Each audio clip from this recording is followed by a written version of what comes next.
Chapter 198. He was covered in a cold sweat at this moment. She knew that Chu Bei had misunderstood, but she didn't know what to say. What? Could it be that it isn't like this king said? Chu Bei saw that Yuhi didn't reply, so his voice became a bit louder, bringing with it a bit of dignity. Yuhi immediately kneeled down and said, "The maid that came back from the Heart Palace said that Princess Consort Qing said that if anyone from the Youthful Palace came looking for her, she wouldn't meet them." What? Chu Bei roared out in disbelief. He paced back and forth in a room as he said, "What does she mean by this? Don't tell this king that she really fell in love with that weak and sick king?" Pung pung. After that, Chu Bei threw the blue and white porcelain on the table to the ground and said to Yuhi, "Go to the Heart Palace and tell Luo Qingshan that this king will be waiting for her at the Hidden Book Pavilion tonight." With no other choice, Yuhi couldn't even enter the Heart Palace and could only go back to report. This night, Chu Bei could be said to have a hard time. Seeing Qian Chu Yu's delicate face, his proud heart became even more restless. In another mysterious and ancient place, there were waves of blue and white light. This was a place that both the commoners and the nobles had to respect. The Evil Monarch's Court. The spirit room of the Evil Monarch's Court was filled with white, transparent glass beads. The beads were filled with clear things, which were things that everyone exchanged. As for what they exchanged, no one knew. At the beginning of each month, the Evil Monarch's Court would open its doors. Those who were fated could enter, and those who weren't were blocked by the Thunder Door, not being able to enter at all. Only a single fated person could enter each month, and sometimes there wasn't even a single person that could enter. When night fell, the Evil Monarch's Court's only Elder Shu Gu lit up a lotus moon lantern and said in a soft voice in the direction of the white smoke, "The Pavilion Master's aura is very different tonight." Since the new Pavilion Master took over the Evil Monarch's Court with his 2 souls and 6 spirits, the Evil Monarch's Court had become even stronger. Elder Shu Gu had followed the old Pavilion Master for many years, so he had a certain level of cultivation. Naturally, he could feel that the Pavilion Master's aura was different tonight. It was a kind of aura of joy. Yes, a cold and ethereal voice gently resounded throughout the entire spirit chamber. The spiritual chamber was filled with blooming crabapple flowers. These flowers were very different from the ones in the Chu royal residence. This was a flower that was cultivated in a place where spiritual energy gathered, where the sun and moon absorbed the essence of heaven and earth. Winter is coming in October. That old emperor is probably going to bring those vulgar motley crew to pay respects to the Pavilion Master again. Woodvale's voice sounded a little old, but one could still hear the disdain in his voice. After all, the current emperor's throne was obtained from the Evil Monarch's Court. The items in exchange were the 100,000 military seals in Jingdo and 30 years of the current emperor's life. Everyone knew that there were only 100,000 commander's seals in the capital, and the one who obtained the commander's seal ruled the world. Yes, he responded softly, and the white, smoke-like soul shadow flashed. The surrounding golden light shone brightly, and begonia flowers swirled in the air. A few seconds later, only a faint smile was left. Shu Gu was startled. This was the first time he had heard the new Pavilion Master let out a pleasant laugh other than a grunt.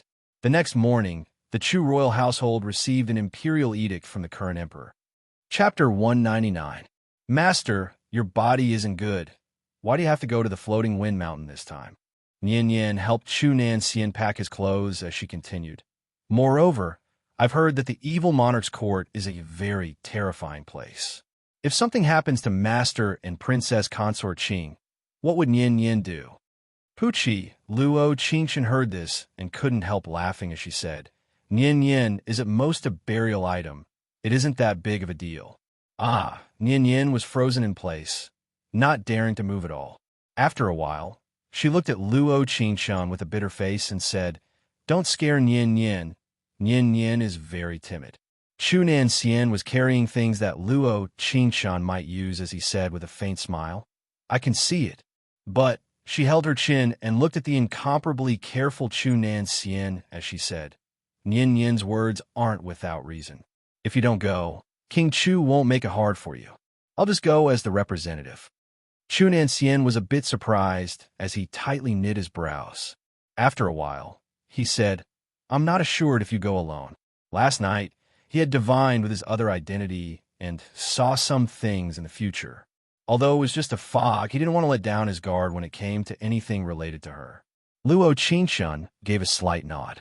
She looked into his sparkling eyes, which were like the deep waters of an ink pond, unfathomable. Then you're not assured if I go alone? She pursed her lips, and her clear eyes sparkled. She slightly pursed her lips, and her pink lips had a trace of cuteness to them. He walked to her side and looked at her with a pair of deep eyes as he said, Yes, I'm not assured. Luo Qingshun looked at the glow in his eyes and couldn't help feeling it was a bit familiar. It was like in a long time before she had seen this kind of gaze more than once. It made people yearn for it and indulge in it. So I have to go with you wherever I go. She softly took his arm and shook it. There was a blush on her white cheeks, but her eyes were incomparably serious. That's right. He raised his hand to pat her little head, and his eyes filled with pampering as he said, There's a business troupe passing through the capital today. I heard that there are many performances. Do you want to go? Although he told her that as long as he had it, he could give it to her. But he still wanted to give her a little surprise and touch in the ordinary time. Of course. She was overjoyed. It was said that dating was the most direct way to increase favorability than being alone to watch a play to see it. After lunch, they decided to leave the capital's Heartstooth. Although Nyin Yin stood at the entrance of the Heart Palace for a long time with an aggrieved expression, they still didn't have the desire to turn around and look at her.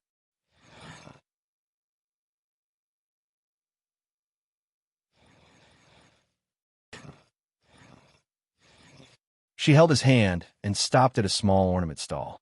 She blinked and picked up a green jade pendant. Her jade pendant had been stolen by that crown prince, causing her mood to be bad for several hours. She had to buy another jade pendant this time to match her moon-white dress. She saw Chu Nansien standing beside her, casually picking up a white bell.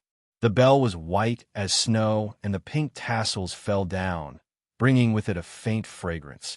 Chapter 200. Young master has good eyes. This is a rare item my wife brought from the Muhi country a few days ago. For this bell, my wife almost lost her life. The little stall's lady boss kept praising the little bell. Chu Nansien's lips curled as he placed a gold ingot on the table. He picked up the bell, and his slender fingers moved slightly, gently placing the bell on her waist. Luo Qingxin looked at the green jade pendant before looking at the bell on her waist. She blinked her eyes and asked, Why did you give a bell and not a jade pendant? The jade pendant that she loved. He didn't want such a high-quality jade pendant and actually wanted a bell. Moreover, why didn't the lady boss praise her jade pendant and praise this bell instead? Could it be that she didn't look like a rich person? This is the falling cherry bell, the most precious treasure of the Muhi country. The bell rings like spring water. That way no matter where you go, I'll know. Chu Nansien's words were very casual, but her heart trembled slightly because of his words.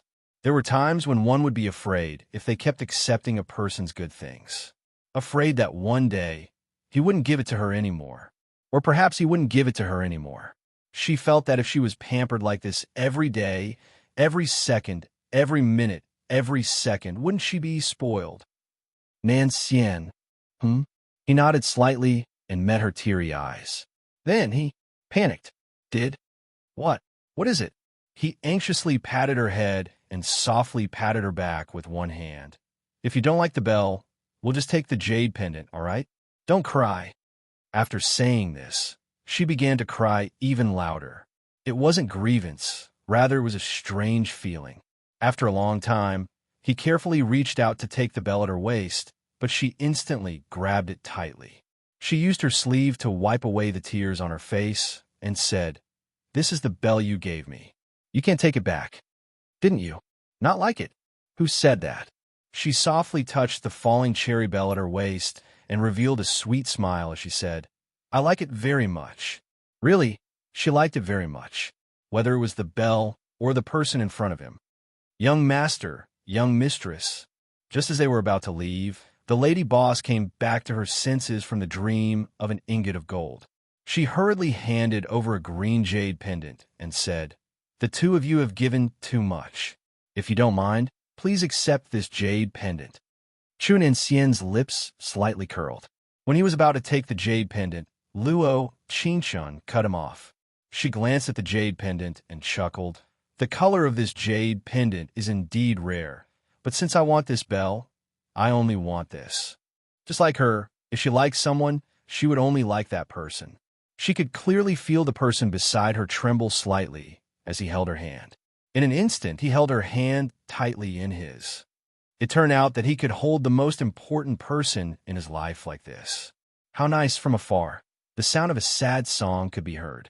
A water-green sleeve was waving in the air, as if it was singing about all the infatuated people in the world. When they walked over to the stage, there was another man standing in front of the small jewelry stall. He was wearing a golden robe with a gold pin and a pearl from the east. Chapter 201. The Flower Drum Opera was singing this sobbing ode. The two people on the stage in blue, purple, and white robes acted out a love story of life and death. It really made people's eyes turn red. Luo Qingshun kept wiping her tears from under the stage. Chu Nanxian beside her saw how sad she was and knit his brows as he said, "I'm suddenly regretting bringing you out to watch this play." "Don't regret it, don't regret it." She saw his tightly knit brows and quickly shook her head. "You acted so well.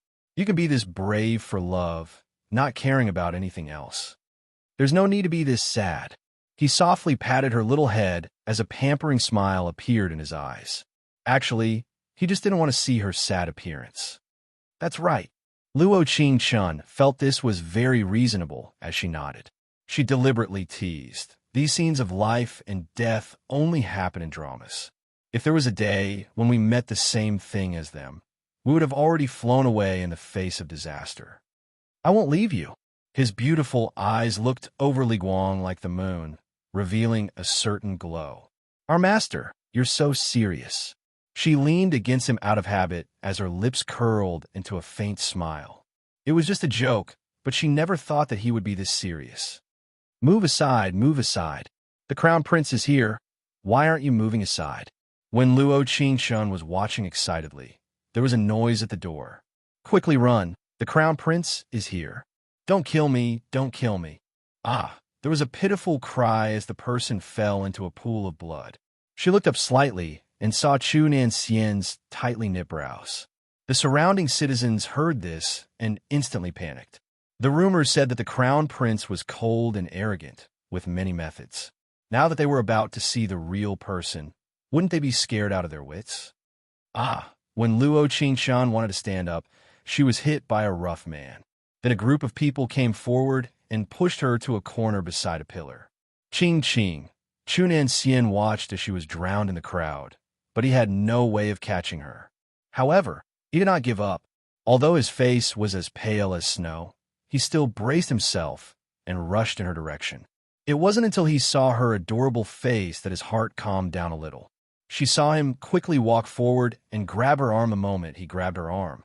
He suddenly realized that at almost the same time, her other arm was grabbed by someone. Jun Yao Chen's lips curled into an evil, charming smile. He looked at Luo Qingshun in front of him and said, "If this miss likes this flower drum play, this prince can have them enter the King Chu manor and sing every night to repay this miss. Life-saving grace." As soon as his voice fell, his eyes slightly jumped up.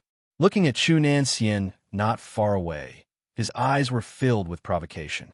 "Many thanks to the crown prince for finding my madam." Chu Nanxian narrowed his eyes and softly pulled Luo Qingshun to his side. Looking right into Jun Yao Chen's eyes, there was a cold feeling that kept people 1,000 miles away coming from her. "Oh!" Jun Yao Chen's lips curled slightly, letting go of Luo Qingshun's arm as if he wasn't too happy. His lips slightly pursed as he said, "No need to be polite."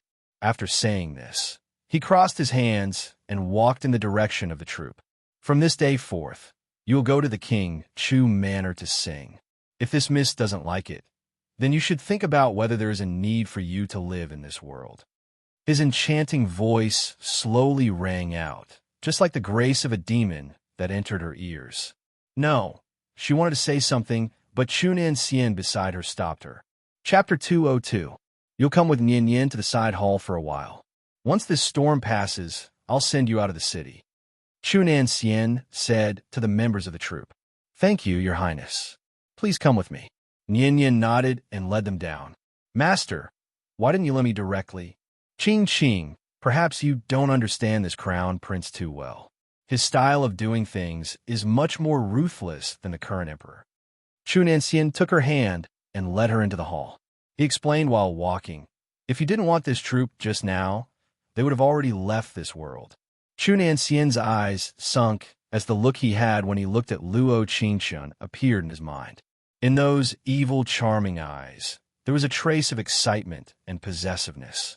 Luo Qingshun heard this and couldn't help feeling a bit of fear. This person had never appeared in the quest panel before. Even the system had only said a few words about this person, like it wasn't related. But why did she feel a bit unsettled in her heart?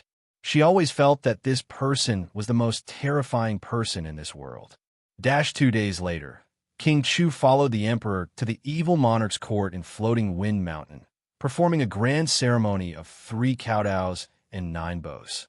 Luo Qingshun didn't know why the emperor respected the evil monarch's court's pavilion head this much, but he must have used something unusual to exchange for the cloth. The host is quite smart. On the bumpy horse carriage, when she was thinking of this matter, the system's voice appeared. It really was everywhere. Damn, you mean that the emperor really made a deal with the evil monarch's court's pavilion head? Yes. What did he exchange for? It can't be, yes, it's the throne. WTF. Then who did the throne belong to? King Chu. When the system uttered these 2 words, she could clearly feel her body tremble a little. Even Chunan Xian, holding her, could feel it. What is it? Are you cold? He saw her tremble and knit his brows in a bit of worry. Floating Wind Mountain couldn't be compared to the city. It was a place of 10,000 years of snow. It was an extremely cold place. But he knew that the closer he got to the evil monarch's court, the better his body became. This was because he was closer to his 2 souls and 6 spirits. She raised her head and looked at his furrowed brows. She couldn't help but smile and say, Master's furrowed brows don't look good at all. It's a waste of such a good-looking face. He slowly raised his hand and gently tapped the tip of her nose with a doting gaze. You look so good all day. If one day I'm not as good-looking as you say, will you still like me? Buffed. Luo Qingshun heard this and couldn't help but smile. Master, why do I feel that this question should be asked by a woman to a man? That seems to be the case. Chunan Xian nodded as his lips curled into a faint smile. She didn't know why, but she suddenly felt very happy. Their daily conversations could make him feel a warm current in his heart, burning his heart. I will always like you. I will always be by your side. I will never let you be alone. After a while, she was still lying in his embrace. Her bright eyes honestly looked at him as she spoke in an incomparably clear voice. She actually just suddenly wanted to say some words of love. Chunan Xian was stunned, and only after a while did he come back to his senses from these warm words. His right hand tightly held her in his embrace, and his left hand softly covered her eyes. Leaning over, he kissed her. Chapter 203. Chunan Xian's kiss was very intimate, like a dragonfly skimming the water. All that was left was a slightly sweet touch and the faint begonia fragrance. Luo Qingshun felt her breathing stop as her heart began to beat faster. She could feel the faint sweat coming from his palm, which was boiling hot. Without knowing how long passed, he finally slowly moved his hand away from her eyes. In that instant, Luo Qingshun quickly raised her sleeve and covered her flushed face, shyly burrowing into his embrace. Cook. Chunan Xian cleared his throat, and his gentle voice entered her ears inch by inch. Ching, we're here. For a long time, Luo Qingshun didn't react. Chunan Xian nervously touched her arm and said, Are you asleep? No. After that, she immediately stood up. Her eyes sparkled as she looked at Li Guang, and there was a faint blush on her face. This cute appearance, it really could move his deep heart. The group rested at the Bright Moon Mountain Villa at the foot of the mountain before heading up the mountain the next day. This night, it really was a bit long. It's too cold today. Master and Princess Consort Qing should sleep around the stove tonight. Nian Yin made the bed while increasing the temperature of the stove. Luo Qingxun looked at the coal in the stove and pursed her lips as she said, Nian Yin, go and ask the housekeeper for some more coal. I'm afraid there won't be enough for tonight. As nobles, the houses they lived in Mingyue Mountain Villa were all of superior quality. Generally speaking, the amount of coal shouldn't be so little. Looking at it, there wasn't enough for tonight. Yes, Nian Yin will go now. Tonight's Bright Moon Mountain Villa was filled with a strange, sinister aura. The sky was pitch black and the cries of crows rang out, not matching the name of the mountain villa. Nian Yin seems to have been gone for quite a while. The temperature in the room gradually dropped. She looked at the darkness outside the window and couldn't help feeling a bit worried. The master of this villa is definitely not a good person. Although he is dead, that doesn't mean this place is absolutely safe. Chu Nanxian slightly raised his brows as a faint worry appeared on his face. Luo Qingxuan heard this and tightly knit her brows. Now that they were going out with the emperor, it was better not to make things worse. Master, I'm going to the storage room to take a look. Don't leave this place. She thought about it and still decided to go find Nian Yin. After all, at this time, it was enough for her to go back and forth 3 times. Nian was not a careless person. If it wasn't something difficult, then she was in danger. I'll go with you. No. Luo Qingxun shook her head. It's too cold outside, and this master's body isn't good. You mustn't go out. Believe me, I'll be fine. She definitely wasn't arrogant. She had the system. She had the exchange points. She wasn't afraid of anything. I'll go with you. Chu Nanxian quickly came forward and grabbed her sleeve, as if he was afraid she would run away. His eyes were firm and deep. At this time, he felt that his other self's divination was about to come true, and his heart was filled with unease. Luo Qingxuan said with a faint smile, If Master goes with me, I'll be worried about you. Not only can we not find Nian Yin like this, if there is any danger, we'll all suffer. How about this? If I don't come back in an hour, Master can think of a way to find me. But remember, you can't come find me alone. Chapter 204. In the end, Chu Nanxian couldn't win against her. With an uneasy heart, he let her go find Nian Yin alone.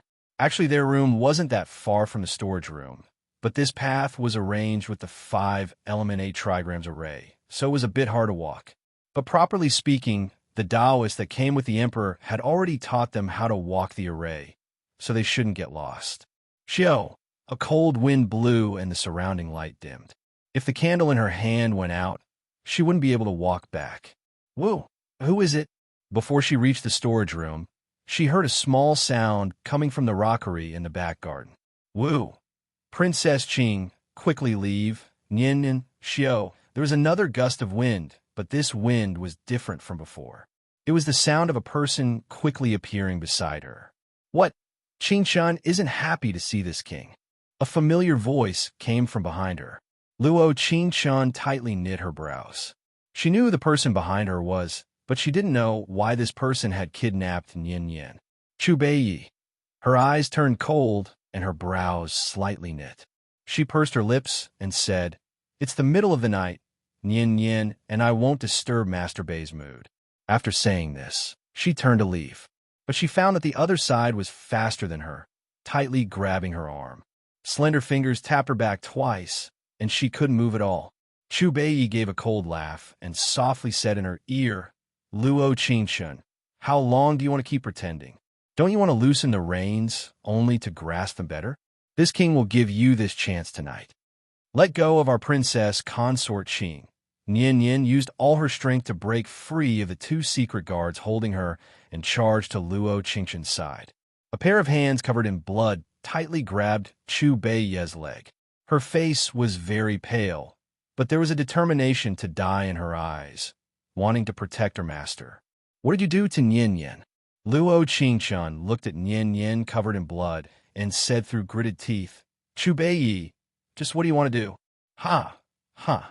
Chu Beiyi gave a loud laugh before forcefully pulling her into his embrace. he said with an evil smile. Ching Chun, who didn't call me this before. Don't tell me that you've really fallen in love with that sickness king? The next second, he kicked away Yin, who was grabbing his leg, and said to the two secret guard behind him, lock her up. Before I'm done, shut her mouth. Our master won't let you off. Luo Qingshan watched as the other party dragged Nin away and disappeared into the dark night, leaving only a heart-wrenching scream. Chu Beiyi heard this and took a deep breath in her ear, as if he was smelling the fragrance coming from her body. Then he said with a soft laugh, that ignorant girl actually compared this king to a sick and weak person. This is simply laughable. There will always be people in this world who think they are infallible, thinking that they are the heartthrobs of everyone. Actually, they are just despicable people who have achieved nothing. Luo Qingshan's eyes were filled with a determined chill as she bit her lip and said, you aren't worthy of being compared to him at all because you can't compare to him in any way. She knew that this area was filled with Chu Beiyi's people, so if she wanted the system to help, she definitely couldn't do it here. Oh, she saw a deep anger in Chu Beiyi's eyes. Seeing her white as snow skin and outstanding figure, he couldn't help feeling joy in his heart. Why didn't he feel that she was this beautiful back then? He suddenly felt a bit of regret, swapping the bride. This king will let you see if this king can compare to him when it comes to making love. Chapter 205. The secret room of the Bright Moon Mountain Villa was behind a fake mountain. It was surrounded by stairs, giving people a feeling of an abyss. Luo Qingshan didn't feel any sense of danger. Rather, she was a bit worried about Yin. If she had exchanged for a skill and left, not only would she have left the word evildoer in front of everyone, she would have put Yin in danger of being killed. Therefore, she decided to take one step at a time. System, I want a purple glowing divine sword. How many exchange points do I need? 5000. The system didn't give her a chance to bargain at all. Damn, so expensive. Then can you lend me the exquisite ring? 10000. According to Divine Weapon, this is already very cheap. All right, why don't you go to the heavens? The system is afraid of heights. The system spread its non-existent hand, showing that it was very honest. Damn, trash system. Then you can exchange for mace for me later. Okay? The system recommends that the host exchange for teleportation. After all, Chu Beiyi is not Yin Wu Sei. The host's mace might not be able to hit him. WTF. Chu Beiyi is this powerful. Luo Qingshan didn't even have time to discuss the exchange points with the system before she was thrown onto a large crystal bed in the secret room by Chu Beiyi.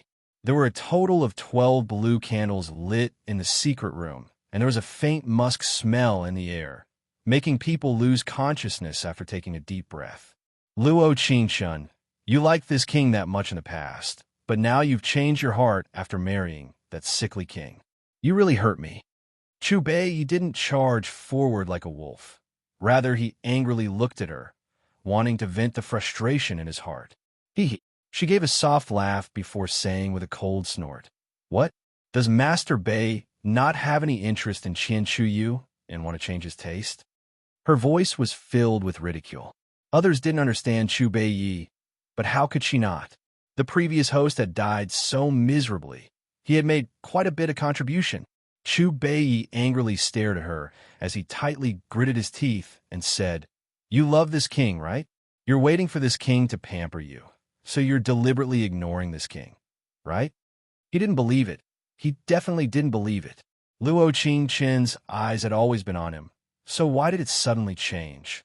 The indignation in his heart gradually grew bigger and bigger, constantly occupying his heart. Even now, when he saw Qian Chuyu, he found her to be an eyesore. Chu Beiyi, are you still daydreaming? If you haven't woken up, why don't you continue dreaming? If you come here, kneel 3 times and kowtow 9 times to slander the gods. Be careful not to be punished by the heavens. She gave a cold snort. Seeing Chu Beiyi's self-righteous appearance, she really wanted to use the mace to wake him up. His head must have been kicked by a donkey. This prince was the one who saved you back then. Now, you've completely forgotten about this debt of gratitude. Chu Beiyi saw that she wasn't willing to submit, So he directly told her about what happened in the past, wanting her to remember his life-saving grace. But he didn't expect, "You and I both know who it was that saved me back then. There are only the two of us here. Aren't you tired of pretending?" Luo Qingshun cleared her throat. These powerful words were like a fiery slap that landed on his face. Luo Qingshun, Chu Bei Yi was clearly enraged.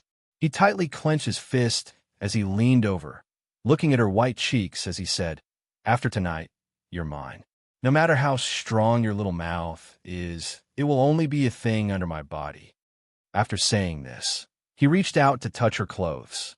But after that, when she was about to exchange for teleportation, a wisp of powerful spiritual energy appeared in front of her, and there was a faint begonia scent that filled the air.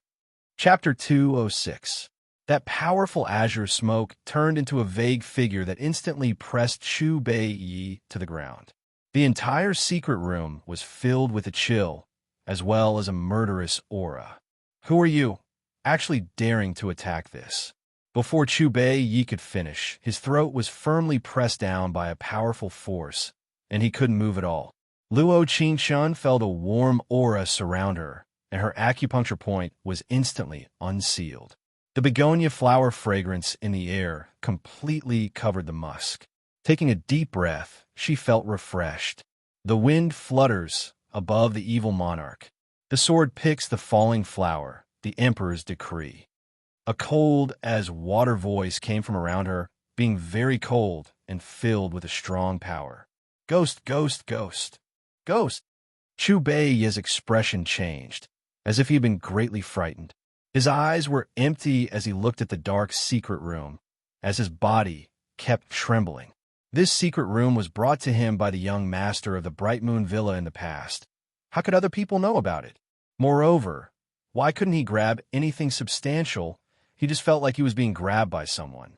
There was a faint voice that came from beside his ears, making his heart filled with panic. It was as terrifying as falling into hell. He saw the killing intent of the azure smoke throw him to the stone pillar to the side. Chu Bei felt this shock, and a sweet taste came from his mouth as he spat out a large mouthful of blood. Then his eyes rolled back, and he fainted. Luo Qingshun couldn't see the person's face, but she felt that there was a familiar aura in the air. In the next second, her body soared into the air and flew up the circular staircase as if she was riding the clouds. Only when she reached the rockery did the fairyland-like white smoke gently put her down. Pong pong! With two ear-splitting sounds, the two secret guards holding Nian Nian fell to the ground. Nian Nian opened her eyes with a bit of difficulty, and her body leaned forward, leaning against the fake mountain to the side. She was still muttering, "Princess Consort Qing, Nian Nian is here to save you." Luo Qingshun saw this and quickly came forward. "Are you all right?" "Nian Nian is fine." "Okay, then Nian Nian can hold on for a while." Luo Qingshun raised her hand to check her pulse, then turned and ran in the direction of the white smoke. Only Nian Nian was left with a dull face. Her mouth was in the shape of an O. Looking at Luo Qingshun not far away, she made a sound. "Hey!" Luo Qingshun shouted at the remaining wisp of smoke in the sky. The wisp of green smoke seemed to have sensed something. Suddenly, lightning flashed and thunder rumbled in the sky, and a fierce wind blew. A few seconds later, the sky was filled with fallen leaves. Piece by piece, they fell to the ground in an orderly manner, forming a single word: return. She raised her eyes slightly and looked at the bright moon that was slowly peeking out of the clouds. A sense of longing suddenly welled up in her heart. She missed him. The night had been too long. She had thought that everything was over. But she never thought that Chu Nanxian would have a high fever for an entire night. It wasn't until the next morning that he slowly opened his eyes. The first thing he did was raise his hand to touch her face. He said in a gentle voice, "It's good that you're fine." She gave a slight nod as her eyes misted over. He thought that she didn't know anything, but actually she knew everything. The system had told her yesterday that if the 2 souls and 6 spirits left the evil monarch's court, they would be gambling with their lives. If they won, they would only lose their cultivation, and if they lost, they would be turned to ashes. It was a good thing that the goddess of luck was with him this time. But next time, Chapter 207. Chu Nanxian suddenly had a fever and didn't need to participate in the 3 kneels and 9 kowtows, since the Chu family still had Chu Beiyi. However, everyone didn't know why. But in just a single night, Chu Beiyi had become a bit crazy. Sometimes he was filled with fear, sometimes he was filled with silly laughter. It was like he had been greatly stimulated, causing his mind to be damaged. In order to calm him down, Qian Chuyu charged forward and hugged him like before. She thought that he would gently hold her waist like before and fiercely kiss her. But she never thought that Chu Beiyi would fiercely swing her waist and give her 2 large slaps. This scene, Luo Qingxin happened to see it. Not only did she see it, many of the nobles that came to Floating Wind Mountain saw it as well. Chu Beiyi pressed Qian Chuyu to the ground and slapped her again and again. It was like he had gone crazy as he kept saying, "Who told you to act mysterious? Who told you to act mysterious? This king will beat you to death. Beat you to death." That extremely heavy force hit her delicate skin, producing a clear and crisp pa-pa-pa sound.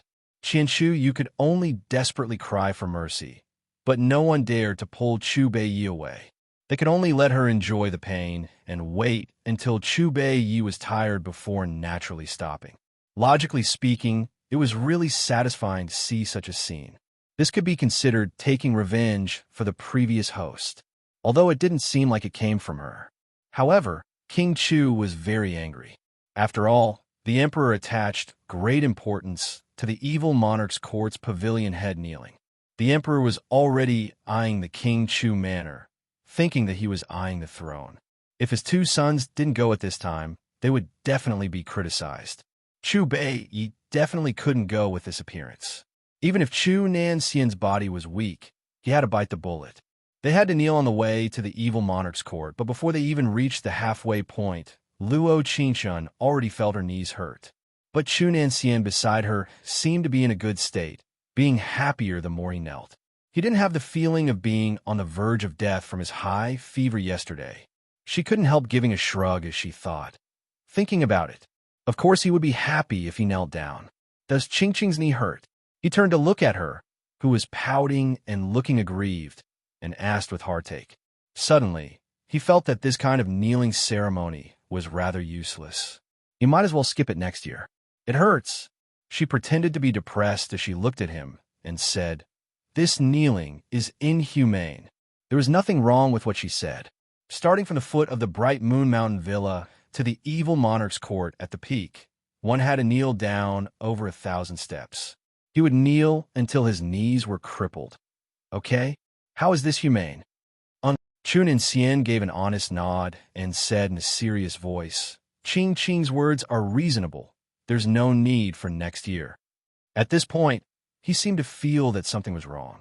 He turned his head and looked at Luo Qingxun, who had a sweet smile on her face. He said softly, "You don't have to come with me. I can do it myself."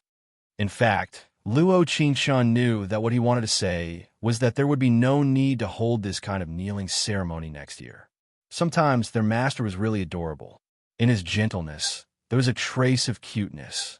Luo Qingxun didn't know that at this moment, there was an evil, charming gaze that was watching her the entire time. Just like that day in the Pine Mound Mountains, it didn't leave for a second. Chapter 208. No one knew why, but the evil monarch's court on Floating Wind Peak was filled with wild winds and thunder. The entire pavilion was filled with white smoke, filled with spiritual energy. It was like the person inside was filled with anger and wanted to vent it. Then there was an old and powerful voice that came from above the evil monarch's court. "The Lord Pavilion Master doesn't like noise. There's no need to come next year." Shugu used a bit of his internal energy to make this sound, shocking the begonia trees outside the evil monarch's court. Instantly, the begonia flowers mixed with the snow, creating a beautiful scene. Luo Qingxun slightly turned and looked at Chu Nanxian beside her. His eyes were deep, and there was an extremely faint smile on his lips. Without knowing why, he had an aura that was different from normal people at this moment. The old emperor staggered back in fear and quickly kneeled down. Disturbing the evil monarch's court's pavilion master is the sin of us mortals. We will abstain from eating meat for a month as punishment.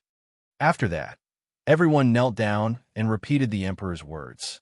Over and over again, it resounded in the snowy mountain with red maple leaves and cold plum blossoms, dignified and solemn.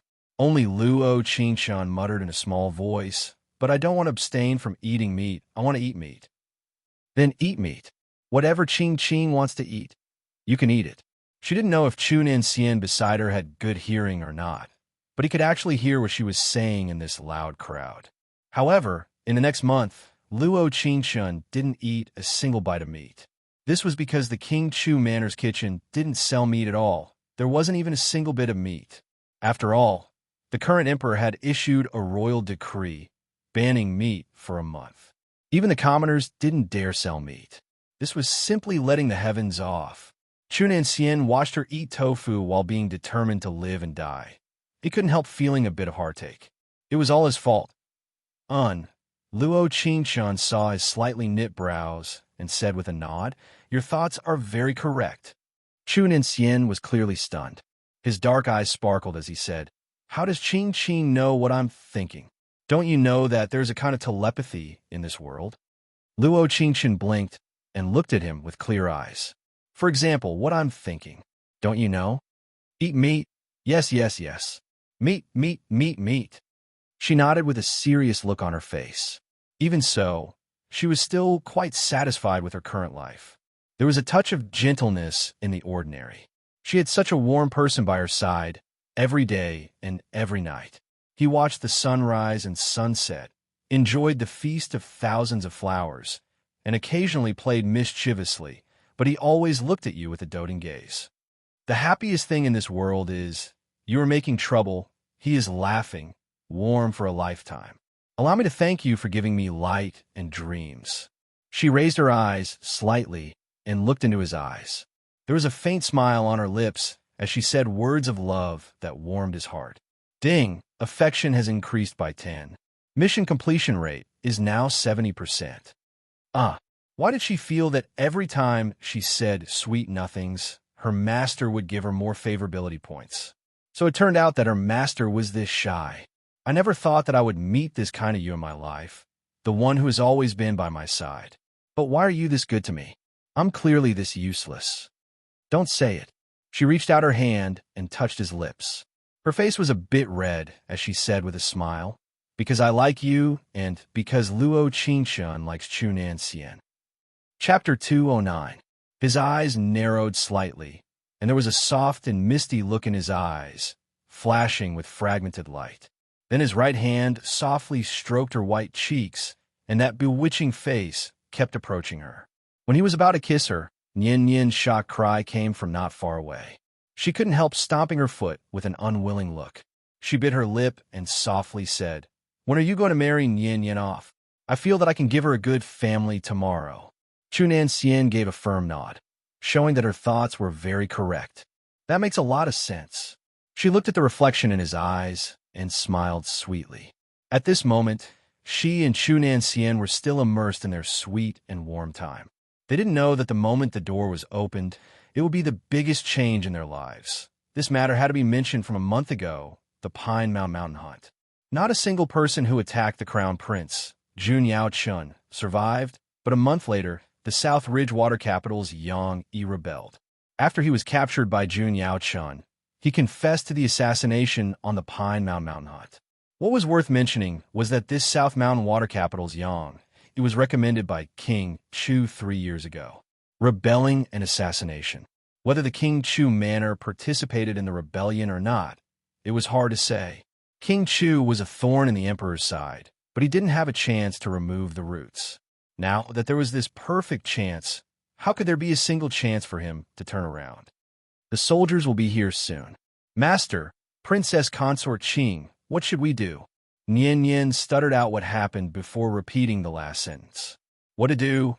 She also wanted to know what to do. King Chu's recommendation, the Pine Mountain assassination, Yang Yi's rebellion, and the Chu family's involvement. Without knowing why, she felt that behind all this, it wasn't as simple as it seemed on the surface. That man with a devilish and enchanting smile, what was he doing all this for? Chu Nanxian's eyes tightly locked as he tightly held her hand in his palm. "We definitely can't run." She took a deep breath before looking not far away and saying, "Not to mention the King Chu Manor being surrounded. Even the city gates should have been closed a long time ago. Nian Nian will protect you." Nian Nian gritted her teeth as she looked at Luo Qingshun and said this. Who would have thought that after that? Luo Qingshun's brows would knit as she looked at Nian Nian and said, "Since ancient times, the entire family would be executed and all the servants would be executed."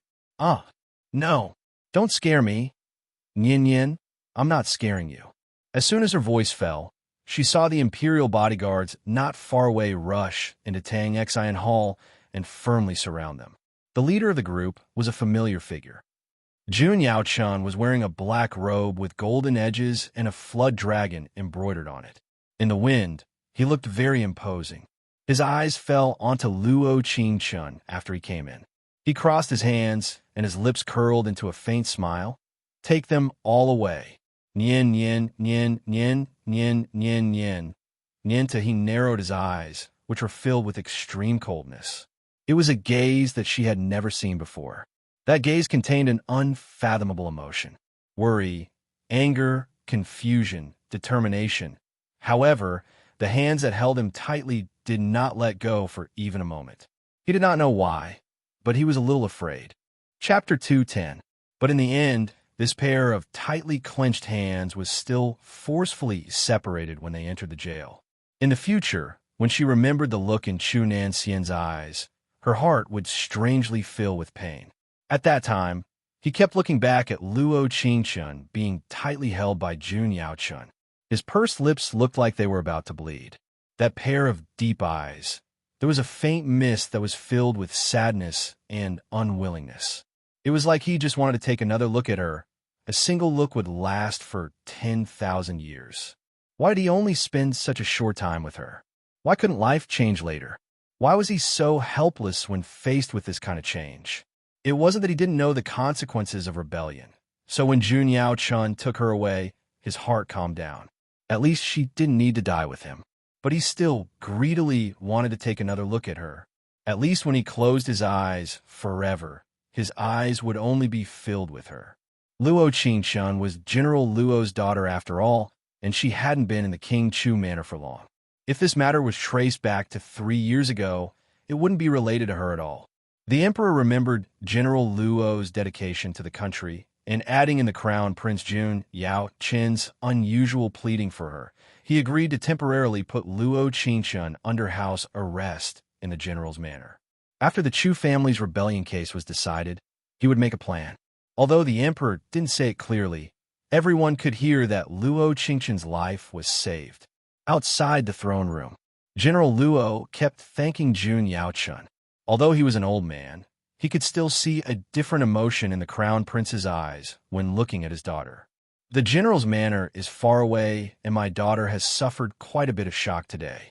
If possible, let her stay in the Eastern Palace for a few days. It'll make it easier for the Justice Court to investigate." General Luo looked up at Jun Yaochun in front of him and said what he wanted to say in his heart. After being in the government for several decades, how could he not know that the crown prince had always acted alone? He had never pleaded for anyone in court before. Now that he was pleading for his daughter, he really never expected this. If he knew that Jun Yaochun had feelings for his daughter, he definitely wouldn't have married his daughter into the Chu family. "I'm afraid that young Miss Luo isn't used to the crown prince's Eastern Palace." Jun Yaochun had a polite smile, as if he didn't put on any airs in front of General Luo. "It's good that you know." Her cold eyes slightly looked up, but she knew that it's useless even if she's rejecting him. Now that the Chu family situation, she's in her heart's eyes. She had to be calm. "Qing'er, don't be rude." General Luo angrily rebuked, raising his hand to teach her a lesson. But in that moment, Luo's eyes of Luo Qingshun's, she narrowed her cold eyes, which were filled with disdain. When a strong slap was about to land on Luo Qingshun's face, Jun Yaochun firmly grabbed General Luo's hand. He raised a brow and said, "Young Miss Luo is not sensible, so the general shouldn't be angry." If the general wants to bring young Miss Luo back to the manor, this prince will have someone prepare the best horse carriage and send you out of the palace. If you're worried that young Miss Luo can't take the long journey, you can stay in the Eastern Palace for now. Jun Yao Chen's words seemed like he was giving General Luo and Luo Qingxian the right to choose, but he didn't. That pair of determined eyes explained everything. Chapter 211. Crown Prince's Eastern Palace. Luo Qingxian was tightly grabbed by two beautiful white-clothed girls, not having a chance to escape at all. You can all leave. As soon as they came in, Jun Yao Chun said this to the white-clothed girls. The women looked at each other for a while, then bowed respectfully to him and left. When the two girls in the lead passed by Luo Qingxian, they didn't forget to look at her with sharp eyes. They didn't know why His Highness only left a single girl of the Eastern Palace's seeping mist hall, but this was the first time Jun Yao Chun had them all leave. What? Is His Highness tired of playing with the girls of the Eastern Palace and wants to change his taste? Luo Qingxian's eyes were cold to the extreme as she spoke in a soft voice filled with ridicule. Her heart was already unsettled, and not having a decisive decision in her heart made her even more agitated. Do you know how long I've waited for you to appear? Jun Yao Chen's lips curled into an enchanting smile as he looked at her and said, an entire 10 years. 10 years ago, Empty Spirit Mountain's Master Puxin had told him that he was fickle in nature and there would be countless girls who would fall in love with him. But the only one he would fall in love with would be his life and death love calamity. The method to solve this calamity was, when this person appeared, he couldn't give his heart any chance to hesitate. Directly kill. However, when he saw Luo Qingxian, he knew why this love calamity was called love calamity. Avoiding it was a very hard thing to do. And he, as long as he had it, he didn't want to give it up. Luo Qingxian looked at him leaning against the couch with half-closed eyes and tightly knit her brows as she said, just what do you want? You. Jun Yao Chen bit his lip and slowly looked up. It was just a single word, but it was said in a certain tone. Luo Qingxian heard this and shook her head with a helpless smile. It seems like His Highness is also a person who loves to daydream. Whether it's a dream or not, you're very clear on that, right? Jun Yao Chen's lips curled as he said, could it be that you really think the Chu family will have a day of change?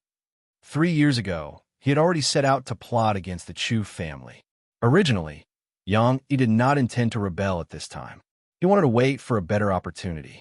He was waiting for the moment when the Chu royal household became the target of public criticism. But when he saw Luo Qingxian that day at Pine Hill, he knew he couldn't wait any longer. Even if the Chu clan was quite powerful now, he still had to give it his all. Yang Yi was born to be his loyalist, and he became his most outstanding secret guard when he was 10 years old. It was also that year that he crippled his martial arts and threw him at the gates of the Chu royal household. In the days that followed, he relied on his intelligence and wisdom to become King Chu's most outstanding disciple. 3 years ago, the meticulous King Chu recommended him for duty in Lingnan. Young, he spent 3 years to establish his own absolute power in Lingnan. He was fully prepared for the rebellion that would take place 3 years later. Everything was in Jun Yao Chen's grasp. He wanted to wait for King Chu to fight among himself, but he never thought that the love disaster in his life would suddenly appear, making him decide not to wait any longer. As expected, Luo Qingxian narrowed her eyes to look into his blue eyes. She took a deep breath and said, although I don't know what methods you used, you're the instigator, right? That's right. He raised a brow, not denying it at all. You. Luo Qingxian's breathing stopped as she said through gritted teeth, despicable. Chapter 212.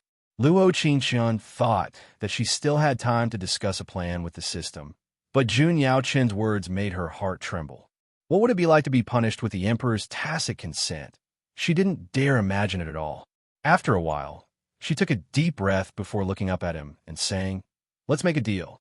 What deal do you have with this prince? He narrowed his eyes, looking like a king that ruled the world. His lips curled into a faint smile as he looked at her and spoke. Me. She looked up with cold eyes, and without even thinking, her eyes looked at him with death-like eyes. If you let him live, I'll give you a divorce letter. After a while, he said with a faint smile. If he dies, what use do I have for a divorce letter?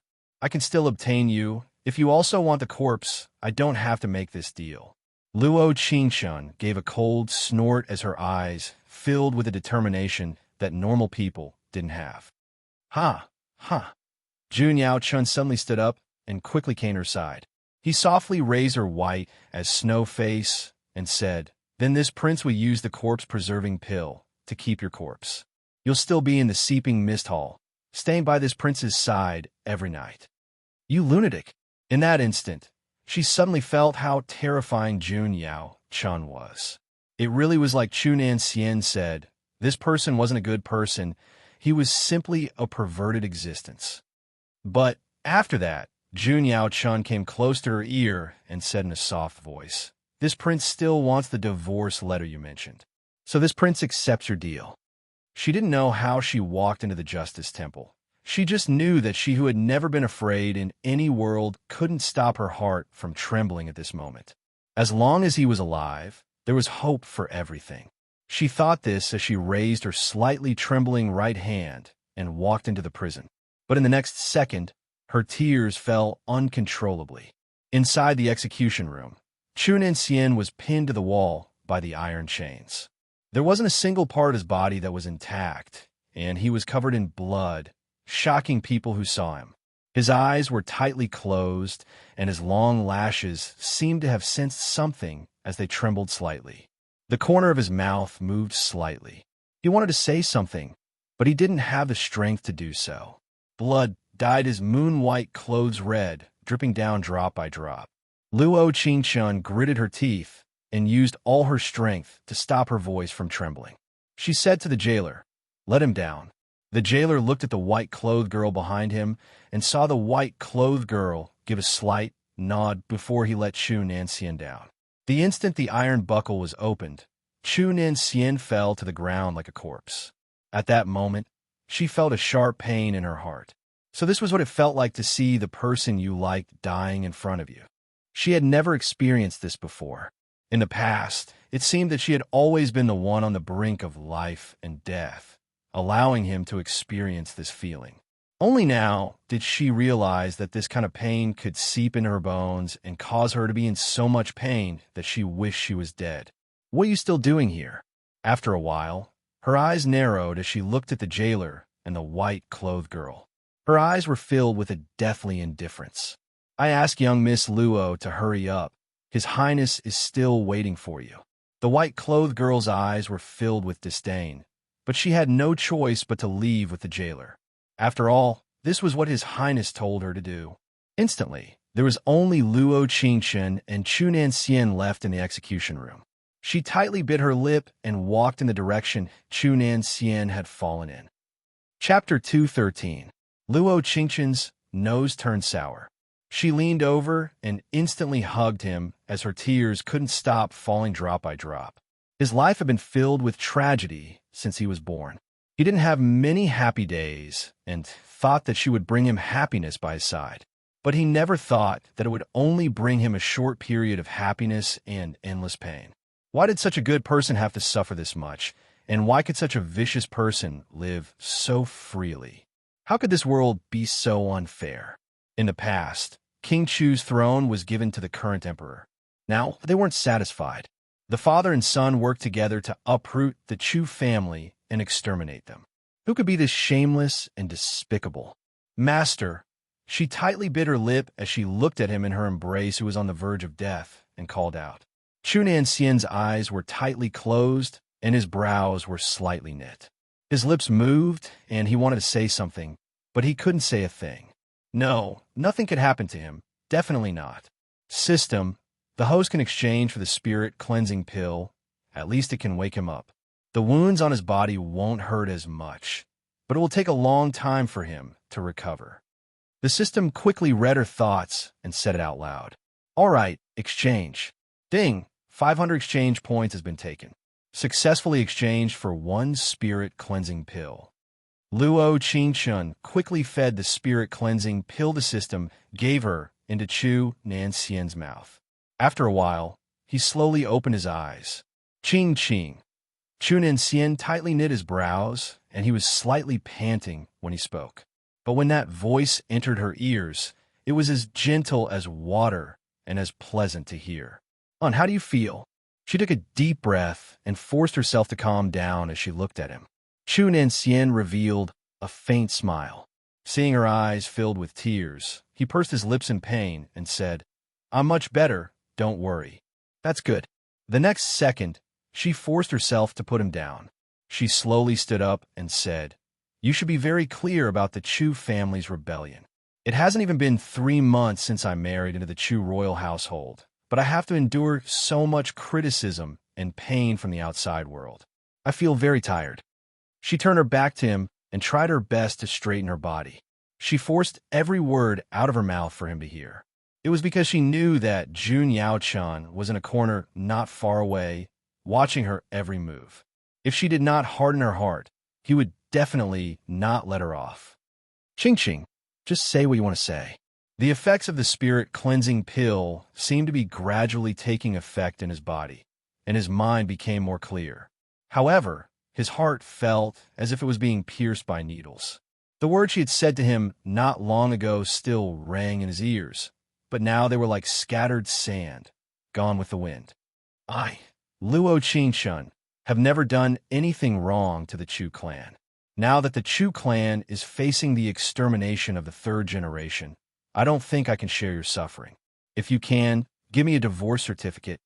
Hearing the words she said and her voice, she felt incomparably disgusted. He was this good to her, but she actually said these kinds of words. He must think that she didn't have a heart. As long as it was a person of flesh and blood with a heart, how could they say such cold and decisive words? After a while, Chunan Xian gave a soft laugh.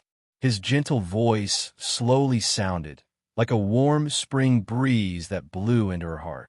Chapter 214. Luo Qingshun could feel that when Chunan Xian said these words, she almost didn't even have the strength to stand. She wanted to throw herself into his embrace and die with him, but she couldn't, and she wasn't willing. She wasn't willing to die with 80 affection. Rather, she wasn't willing to die like this. After a while, she took out a piece of paper from her sleeve and softly placed it on the ground. Her voice was as calm as water as she said, "Then sign it." She didn't know what life and death was. She didn't know what dying for love was. But she knew that if she wanted him to be well, it would be worth it. Chunan Xian slightly pursed his lips, and his eyes were as deep as water. He looked at the divorce letter on the ground, covered in his own blood, and his lips curled into a faint smile as he said, "I've said it before, as long as you want it and I have it, I will give it to you." After saying this, he raised his hand, and his fingers casually touched the ground, covering it in his blood. He bit his lip hard as he looked at the 2 words divorce letter. His heart twitched violently as he used his blood-stained fingertips to write down his name. The moment he wrote, there was no light or dream in his world. At the same time, Luo Qingshun picked up the divorce letter on the ground and ran out the door without even looking back. True heart-piercing pain was just like this. She was standing in front of him and could fulfill her promise, never abandoning him in this life. But reality was this funny. The moment he became a prisoner, not only did she not keep her promise to stay by his side, she did her best to break away from him. This kind of Luo Qingshun, based on what could she say that she liked Chunan Xian, but she had to live. Only by living could she have a chance to turn things around. When she walked out the door, she didn't cry. She didn't tear her heart out. Rather, she stood in the snow as calm as water, looking at Jun Yao Chen not far away in front of her. "I'll give you what you want. You're very clear on what I want." Luo Qingshun narrowed her eyes, and her face was as cold as ice without a single expression. "Bold, you actually dare to speak to His Highness like this." The white-clothed girl didn't like her to begin with, so seeing her acting this presumptuous, she naturally found a chance to reprimand her. But she never thought that, with a clear slap, the white-clothed girl fell to the ground with a bit of blood on the corner of her mouth. Jun Yao Chun softly blew at his palm. He looked at the white-clothed girl on the ground and said, "In this world, other than me, no one can teach her a lesson. No one can." "Yes, yes, your Highness's Highness." Scram. After saying this, the white-clothed girl's highness, not daring to stay for a second. She's afraid that the next slap, she would take her life. When there was only the two of them left, Jun Yao Chun narrowed his eyes. His lips curled as he said, I don't just want a simple divorce letter, Luo Qing Chun. What do you want her as a person, as herself? The divorce papers were only written because he didn't want any man to have anything to do with her, even if he was a dead person. The day Chu Nanxian safely leaves the capital, I will do as you wish. She tightly bit her lip and took a deep breath. She narrowed her eyes as she looked at this terrifying man in front of her. She wouldn't give in, and she definitely wouldn't retreat. Chapter 215. That night, she didn't sleep, but she didn't feel sleepy or tired at all. Her heart was empty, like she was standing in a chaotic space. Looking up, it was all pitch black. Coming to a place for the first time, it filled her heart with fear, and confusion. She thought that as the host, she would be incomparably strong with the system. But everything in this world couldn't be destroyed. Even the moon was waxing and waning. So why was she so certain? The next morning, Jun Yao Chan sent someone to pick her up and bring her to the capital city's walls. Luo Qingqian knew what he meant. He just wanted her to personally see Chu Nanxian leave. Snow flew and ice covered 10 miles.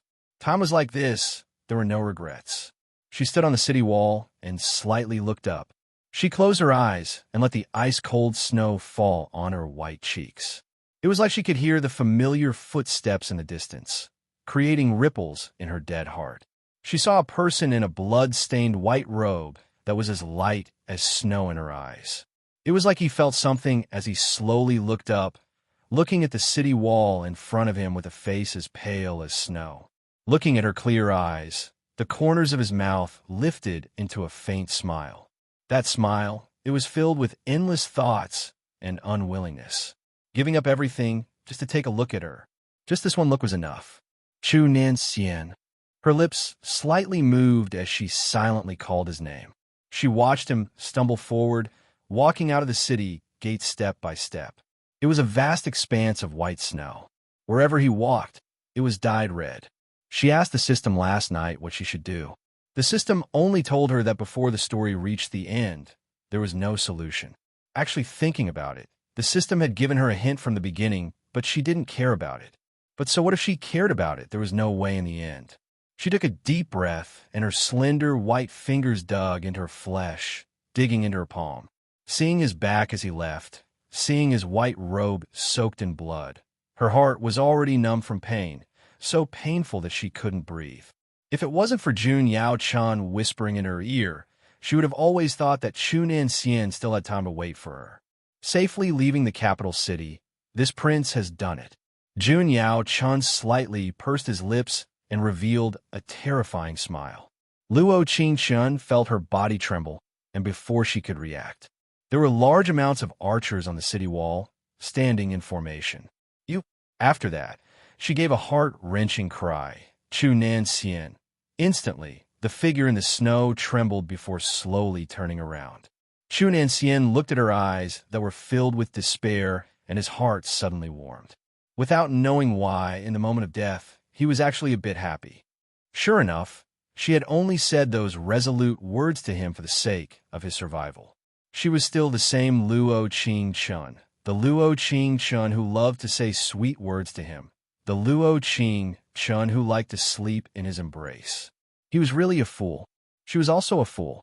How could he not know what kind of person Jun Yaochan was? How could he let him go like this? Last night, in the evil monarch's court, he already knew his ending today. He knew he would die, but he still had a single wish. Could he use his next year of eternal life to exchange for a moment to die in her embrace? He was unwilling to part with her. He wanted to approach her. He wanted to hug her. He wanted to see her the moment he closed his eyes. Chapter 216. Right, it's just safely leaving the capital city. He suddenly grabbed her hand and pulled her into his embrace before roaring out, "Fire the arrows." No, she personally watched as the several hundred arrows flew in Chu Nanxian's direction. In that instant, her mind was completely blank. What should she do? Just what could she do? After that, she suddenly remembered the reward from the last world. Her hands clenched in a fist as she shouted, "Space and time freeze." Things successfully exchanged for space and time freeze. Instantly, everything around them became still. The snowflakes that filled the sky were frozen in the air, just like cotton. The several hundred arrows stopped half a meter in front of Chu Nansien. The surroundings were filled with a deathly silence. She didn't have time to think as she walked down the city walls without another word. Hitting the hard armor, she didn't feel pain. Hitting the sharp sword, she didn't feel pain. Jumping down several dozen steps, she didn't feel pain, because in that moment, there was only one thing in her mind. Faster, faster, let her pass the several hundred arrows. She didn't want the 20% affection. All right. She didn't want to think about it. All right. She just wanted to die with him. All right. Time passed a bit slower, a bit slower. Could the heavens be a bit merciful and let her fall into his embrace, letting the several hundred arrows pass through their bodies? Let this world end like this. She didn't hate or blame anyone. She didn't blame anyone. The mortal world was like a brocade. Flowers bloomed and fell. Her heart was the same. Life and death were fated. She accepted her fate, all right? Host, it's too late. The system's mechanical voice sounded in her ears, but she could hear the helplessness in it. As her system, it understood its host the best. However, this was the fate of this plane. This was their fate. Oh my God, why couldn't she fulfill this tiny wish? Why did the space and time freeze in before she could run to his side and pass the several hundred arrows? In that moment, she felt like her head had been struck by lightning.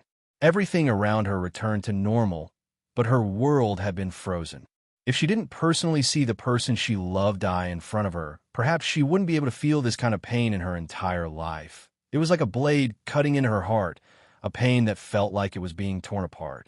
Don't. She used her final bit of strength to shout, but it had no use at all. In that instant, she looked into his eyes. She saw his faint smile. It was like the first time they met, standing under the begonia tree. That spring breeze that blew into her heart. But she could only watch as countless arrows pierced through his body. He frowned slightly and fell into a pool of blood. She charged forward and hugged him as her body kept trembling. Her voice was hoarse from crying as she shouted, "Don't die, don't die. Chu Nansien, I beg you, don't die." His final bit of strength, he said, "Don't cry. I, I, I, I, I, I, I, I, I, I, I, I, I, I finally died in your arms. Don't. I don't want." She desperately shook her head as she tightly hugged him. She kept saying, "Don't leave me, don't." Chu Nansien. She didn't know if he heard her final cry or not. She just knew that when he closed his eyes, his hand was still tightly holding the corner of her clothes. Chapter 217. She never thought that she would complete the quest in this kind of situation. When the system asked her if she wanted to stay, she didn't react at all. How did she pass? Jun Yao Chun roared out, "You're not allowed to shoot anymore." After saying this, he turned to walk towards Luo Qingshun with large strides. But it seemed like she couldn't hear anything. The snowflakes fell on her body one by one, falling onto Chu Nansien's body. She seemed to be able to smell the heavy begonia fragrance in the air. It was so familiar and so comfortable. However, her heart was deathly still. She slightly lowered her brows and looked at the person in her embrace. That handsome and charming face, covered in blood, with tightly closed eyes, not breathing at all. He wasn't in pain. He wasn't hurt. He wasn't experiencing the pain and despair that she had brought him. This seemed to be pretty good too. As for her, it seemed like she didn't need to stay in this world anymore. Perhaps death wasn't the end of life. Rather, it was another kind of release. Luo Qingshun took a deep breath and casually picked up the arrow on the ground. Her empty eyes were half closed, not revealing any emotions at all. After that, she raised the arrow and prepared to stab it into her heart. But that ghost-like man didn't give her this chance. Wanting to die, is it that easy? Is it that hard? She slightly looked up. Her eyes were bloodshot as she looked at Jun Yaochun and said with a cold snort, "A person wanting to die is much easier than wanting to live." Suddenly, she already didn't know what was called hate. Perhaps when one didn't want to live, there was no place to talk about hate. Huh? Jun Yao Chun gave a loud laugh as his eyes revealed a cruel smile. He pulled out the sword at his waist and stabbed it at Chu Nanxian's body. Instantly, Luo Qingshun raised her hand and tightly grabbed the sword. She bit her lip and shouted, "Don't touch him." Drop after drop of blood fell onto the white snow, mixing with Chu Nanxian's blood from before. Inch by inch, it was like a brilliant flower that bloomed. Boom! At that moment, lightning flashed and thunder roared in the sky. Snowflakes danced in the wind. She gritted her teeth, and the red spider lily between her eyebrows flickered. It was as if an extremely powerful force would surge out of her body in the next second and destroy this world. Xiao! He pulled the sword out of Chu Nanxian's body, and when it passed through Luo Qingshun's hand, his lips curled into an extreme smile. He put the sword next to his nose and smelled it. He smiled and said, "In 3 days, I, the Crown Prince of the East Palace, will marry General Luo's daughter, Luo Qingshun, as the Crown Princess. In your dreams, could it be that you want him to not be able to rest in peace after he dies?" Jun Yaoqin's brows jumped up. He looked at Chu Nanxian, who had already lost his heartbeat, and said, "I can cut his corpse piece by piece and soak each piece in the medicinal wine of the witch Dr. King. It would be quite pleasing to the eye. You pervert! If you only know this today, it's too late." He leaned over to look into her eyes and said with a smile, "If you agree, this prince will at least let you bury him. If you don't agree, this prince will let his corpse be humiliated. What do you want to choose? Have you thought it through?" Host agreed to him. "I don't know. Why do I have to stay here? I'm not saying I have flesh and blood. I know pain system." Chapter 218. In the end, Luo Qingshun agreed to Jun Yaoqin's suggestion. This time, he didn't lie to her. After all, as the crown prince of a country, he didn't need to care about a dead person. That night, Luo Qingshun brought Chu Nanxian back to the sealed King Chu manor. Although the emperor knew about this matter, since his son liked it, he didn't say anything. Jun Yaoqin gave her a day to take care of everything. Otherwise, she couldn't blame him for not recognizing her. How could she not know that the so-called day was just being followed by 4 white-clothed girls he had specially trained? But so what? No matter how many people followed her, she only had him in her eyes. Without knowing why, in just a few days, the King Chu manor seemed a bit desolate. The Heart Palace was covered in begonia petals that intertwined with the snow, making it look especially beautiful. Born in the brilliance of summer flowers, dying in the beauty of autumn leaves. Perhaps in this moment, this was her current state of mind. She carefully pulled out the swords in Chu Nanxian's body one by one. Because it had been a night, there was no longer any blood when she pulled them out. She took a deep breath and slowly stood up. She walked into the room they used to live in and took out a set of bright white clothes. She felt that a man as gentle as jade was suited for this kind of white. Clean and pure, warm to the heart. Luo Qingshun seriously helped Chu Nanxian change his clothes before hugging him under the begonia tree. It was deep in winter, but the begonia tree in front of their palace was still blooming brilliantly. When the cold wind blew, tens of thousands of petals fell, creating a beautiful scene. But this scene, he couldn't see it anymore. She slightly lowered her head and softly stroked his ice-cold face. Her eyes were red as she sniffed and said, "We're going home." There were many things she wanted to say, but it was like a fishbone was stuck in her throat, and she couldn't say a single word. There was only the system's words that flashed in her mind. One soul and one spirit. It wasn't enough to decide life and death. She had a chance. She still had a chance. She couldn't give up. That man who pampered her had never given up on her. So how could she give up? Luo Qingshun narrowed her eyes and took a deep breath. She placed his corpse in the crystal coffin and buried it under the begonia tree. She looked up, stood up, gritted her teeth, and tightly clenched her fists. Wait for her. She had to wait. In the end, this night was not peaceful enough.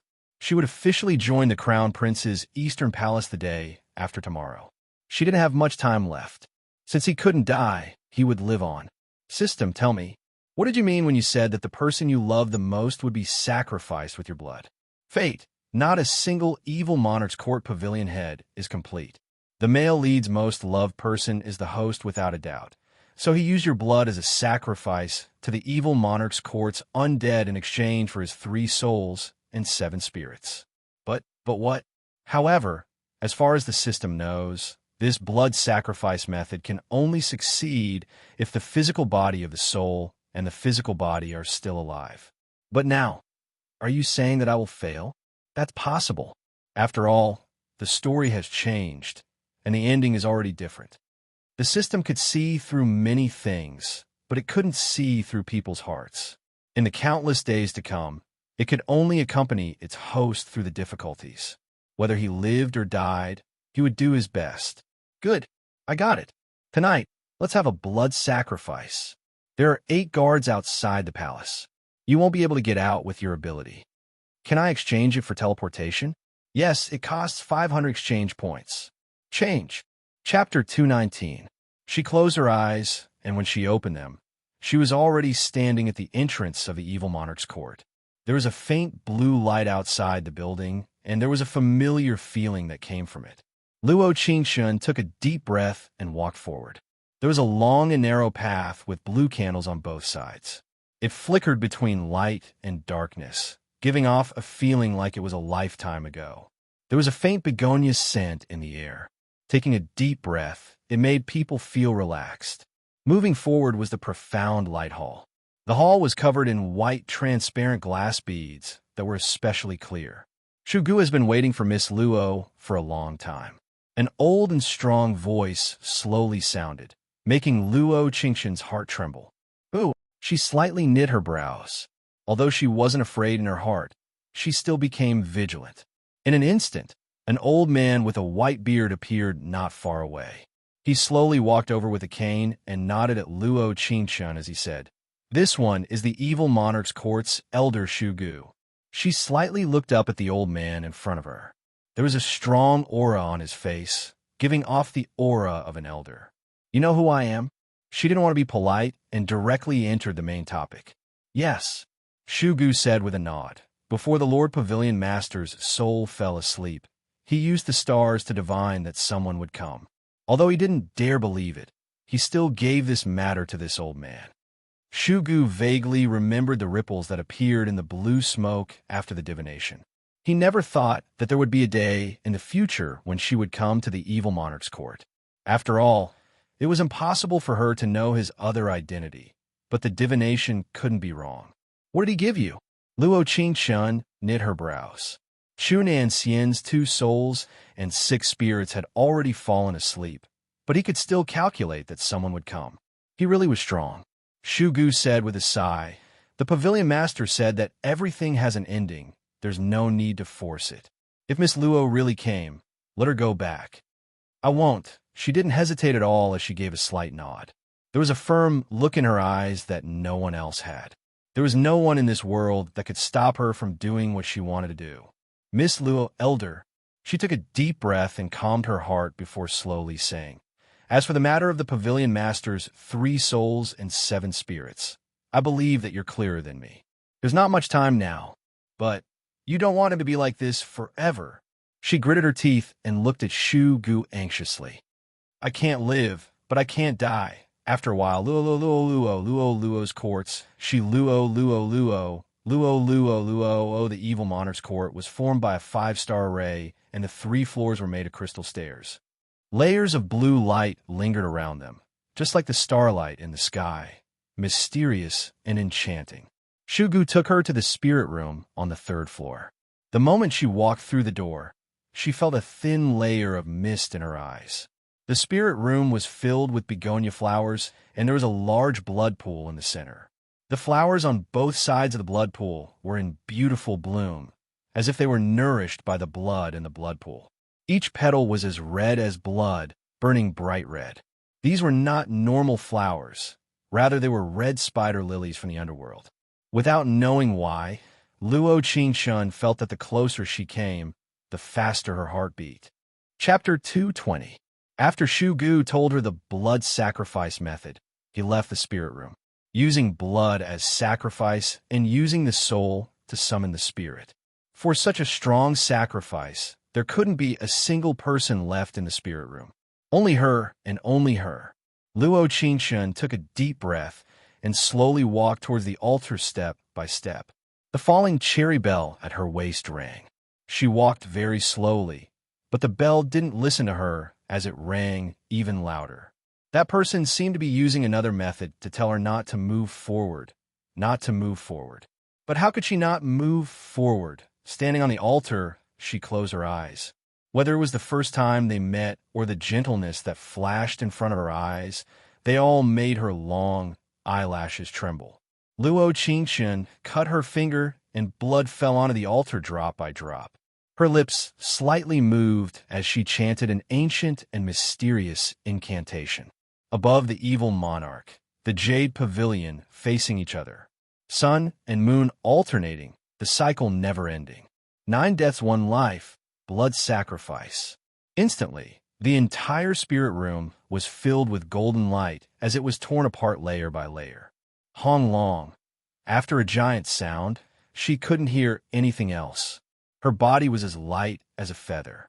She didn't feel any pain. She could only feel the blood flowing out her body bit by bit. She suddenly felt very sleepy. It was like she wanted to close her eyes and sleep peacefully. In her dreams, she was still the King Chu Manor's Nen Master's favorite. She was still the 7th princess consort who looked down on Chu Bei Yi and slapped Qian Chu Yu's face. Whoever forgot their promise, whoever agreed, whose fate would be ruined. Host, wake up, wake up. Who is it? Who is calling this treasure? So sleepy. Can you sleep a bit more? Host, who? It's the system. System? I'm back in a chaos space. No. The system used 1,000 exchange points to exchange for a blood-replenishing large yellow pill for the host. What? 1,000? System, why did you secretly exchange for my exchange points? Otherwise, the host would have already returned to the chaos space and turned to ashes. The system is saving the host from the abyss of danger. I really have to thank you. That's right. In order to protect the male lead's body, the system used 500 exchange points to exchange for teleportation for the host. What? System, that's enough. Otherwise, if Jun Yao Chun found that the host was gone, this kind of abnormal person, the first thing he would do would be to find the male lead's corpse and whip it. The system is helping you. Help my ass. She suddenly opened her eyes and found herself in the side chamber of the Crown Prince's Eastern Palace. This was the place she had left last night, and it was already late in the morning. She blinked her eyes, and the scene in front of her gradually became clear. His head was still dizzy, and his heart was filled with anger. He felt that the 1,000 exchange points had been wasted. Seeing her open her eyes, the white-robed woman walked over. She looked slightly displeased, but she didn't dare to be disrespectful. Therefore, the tone of his voice sounded a little strange. The Crown Prince said that once Miss Luo wakes up, you can start preparing to join the Crown Prince's Eastern Palace tomorrow. The white-robed woman's voice slowly drifted over. She didn't forget to add, however, Miss Luo is really good at sleeping. In the future, if you continue to sleep like this, you may not be able to gain the Crown Prince's favor. What does it matter to you? She gave a cold snort and retorted without even thinking. This treasure spent 2,000 exchange points to walk through the gates of hell. It wasn't to listen to a little piece of trash like you taught me, all right? I urge you to shut up. Otherwise, the first day I marry into the Crown Prince's Eastern Palace, I will let you taste what it means to live a life worse than death. Her eyes narrowed, and it was like they could freeze people. Each word was incomparably cold. Chapter 221. No matter how stupid this white-clothed girl was, she should know that a wise person submits to circumstances. Even if what she said didn't come true, her current aura was enough to make people avoid her.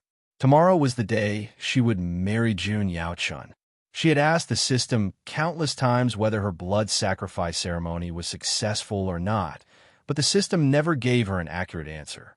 Because there was no answer, that day, the evil monarch's court was filled with light. The sky was as bright as day, with thunder and lightning and wild winds. Everyone said that it was a god kneeling down to worship. Even the emperor woke up from his sleep and immediately went to the door, kneeling all night. No one knew what happened to the evil monarch's court since they had never seen this scene before. They didn't even know if it was good or bad. Luo Qingshun stood in front of the window for an entire night, not closing her eyes at all. Jun Yao Chan didn't come looking for her, since she was already in his bag, so it didn't matter if he saw her or not. Tomorrow, she would be his princess, being by his side day and night. He indeed wasn't in a rush. The next morning, she saw a face she hadn't seen in a long time. Nian Nian. When she saw Luo Qingshun, she directly kneeled down. It was like she had seen a family member as she began to cry. And in that instant, her eyes turned red. Nian Nian's injuries weren't light, but the wounds on her body had already been wrapped up. Luo Qingshun asked about the situation and finally understood that the white-clothed girl she scolded last night had gone to complain to the crown prince. She really was a typical person who liked to stab people in the back. Nian Nian was brought out of the prison by her, and the white-clothed girl spoke to Jun Yao Chun in a soft voice. Jun Yao's lips curled into a smile, and he agreed. Since this servant was an eyesore to his future princess, he would just change her. Nian Nian, he didn't plan on killing her. Princess Qing. Luo. AI. Nian Nian looked at her and hesitated. She said a few words, but she couldn't continue. Right now, she already didn't know what to call her. She hoped that she would be her master's Princess Qing, that she would be her master's Princess Qing in this life. As long as she could stay by their side and watch them love each other, she would feel happy. But right now, this master was no longer here. If Princess Consort Qing also became the crown princess, then where should she go? Just call me the way you did before. It's not a big deal. She softly smiled and sat in front of the bronze mirror. Her eyes were blurred. Princess Consort Qing, are you really going to marry the crown prince? Nian Nian looked at the phoenix coronet and robes in front of the bed, biting her lips as she asked, "Do I have a choice?" She smiled helplessly and shook her head. "I don't even have the right to die, let alone be the crown princess." She stared into the distance in a daze, and a scene suddenly flashed through her mind.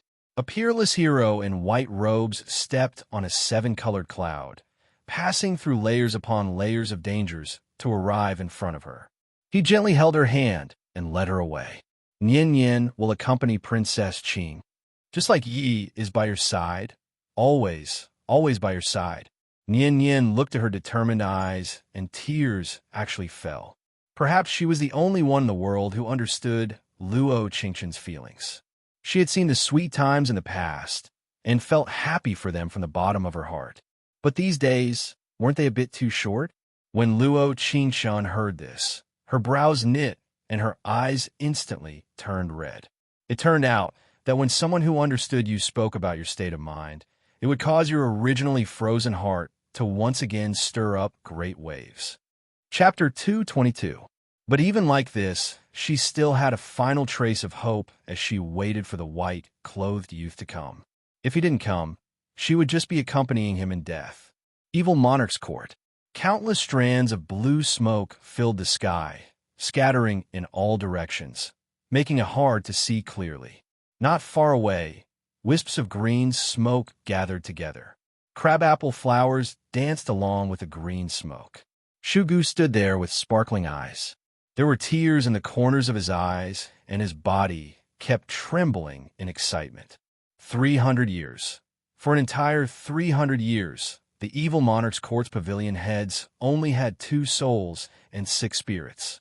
Although each one of them was high up and respected by tens of thousands of people, they were still wandering ghosts in the end. But now this slumbering blue smoke seemed to have felt the call of the blood sacrifice, slowly gathering 1 soul and 1 spirit. In less than 3 days, his 3 souls and 6 spirits would fuse into one, becoming incomparably strong. Pavilion head. Shu Gu saw the scene in front of him, and a trembling voice came from his throat. In the next second, all of the green smoke had gathered, and its entire body was emitting a moonlight white glow. So fast, Shu Gu exclaimed in surprise. He had thought that souls were the most powerful in hell, and that it would take at least 3 to 5 days to gather them. He had never thought that the pavilion master would be able to gather them in the blink of an eye. This was something that had never happened before in the history of the evil monarch's court. But only Chu Nanxian knew that the reason he could gather his 3 souls and 7 spirits was all because of the young girl who sacrificed her blood. That day, she was standing on a sacrificial altar in a white robe, chanting the blood sacrifice curse. Even if he slept forever, he could feel the numbing pain in his heart from his bones.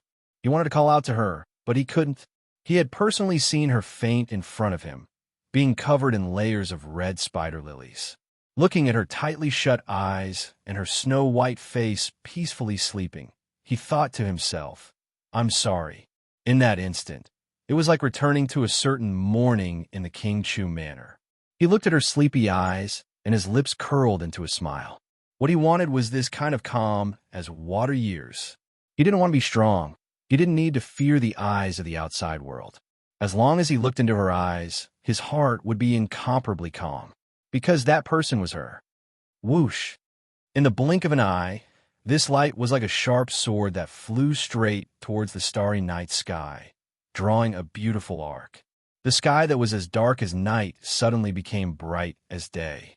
He didn't know why she disappeared in an instant after the blood sacrifice, but he could feel that she was still alive. She was still alive in this world.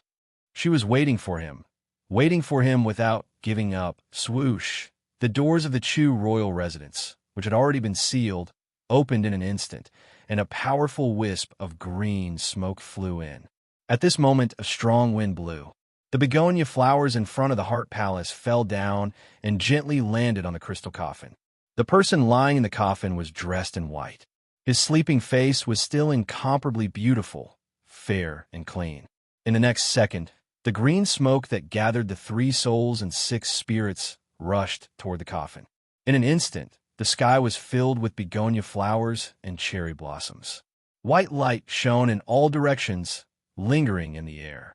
It soared into the sky and lit up the stars of the night. In an instant, the youth in the coffin moved his fingertips slightly. His body was covered in a moon-white glow. Wherever the glow went, all the wounds were healed. The blood flowed back and the heart began to beat again. Chapter 223. Did you hear?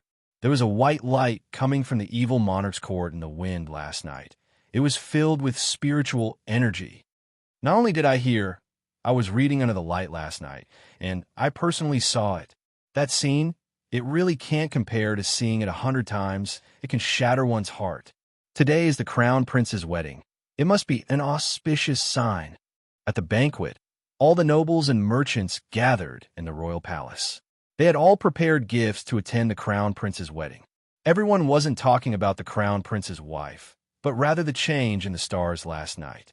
Everyone knew that the evil monarch's court was like a god. For the crown prince to be able to receive this auspicious sign, it could be considered the good fortune of 3 lifetimes. At noon, the sun shined brightly. Today's weather was exceptionally good, with no clouds in the sky. Even the snow on the ground was gradually melting. Luo Qingshun sat in front of the bronze mirror, looking at the phoenix coronet and robes, as a cold indifference appeared in her eyes. The 8 matrons of honor were helping her dress up, each one smiling like a flower. She couldn't help feeling disgusted by them. "All of you scram for me." After that, she suddenly stood up and the haze in her eyes almost froze the people around her. The matrons of honor were all stunned. They looked at each other in blank dismay, not knowing if they should stay or leave. At this time, Jun Yao Chun slowly walked in. He was wearing a large red wedding robe, and there was a dangerous and enchanting smile on his lips. He narrowed his eyes as he looked at Luo Qingshun in front of him and said, "What? You want to go back on your words? So what if I do?" She suddenly picked up the golden hairpin beside her and placed it on her neck. Her eyes were as calm as water as she looked at him and said, "If I forcefully pierce it, you won't know anything." "Ha, ha." Jun Yao Chan gave a shrug before saying with 2 laughs, "Naturally you can do this, but the King Chu Manor and the Luo Manor will all be buried with you." What he wanted, he would use all kinds of methods to obtain it. If the thing he wanted was given to someone else, he would rather destroy her and keep a dead one by his side. "Jun Yao Chun, you're crazy." Luo Qingshun tightly gritted her teeth. Her eyes were bloodshot, and her lips were about to bleed from biting them. "Oh, that's right." Jun Yaochen gave a soft laugh. He raised his right hand and cut the golden hairpin, instantly causing blood to pour out of her white neck. But his eyes slightly narrowed as he looked at her, say, "Also the corpse of the King Chu Manor. I will definitely treat him." After that, he take the golden hairpin. He stood with his hand behind his back and said to the matron of honor, "Treat your wounds and get on the sedan chair on time." Ching! Nian Yin saw that Jun Yaochen had left and quickly charged over. She took out a handkerchief to help her wipe her wounds as she said in a tearful voice, "If this master was still here, his heart would definitely hurt." When she heard this, tears fell from her eyes that she had been trying her best to hold back. That's right. If he was still here, how could he bear to see her suffer the slightest bit of harm? Luo Qing closed her eyes and slightly knit her brows as memories of him flashed in her mind. Once upon a time, she had pricked her finger with a tiny needle and thread. After he saw it, his eyes were filled with pain, and he looked at her wound for several days.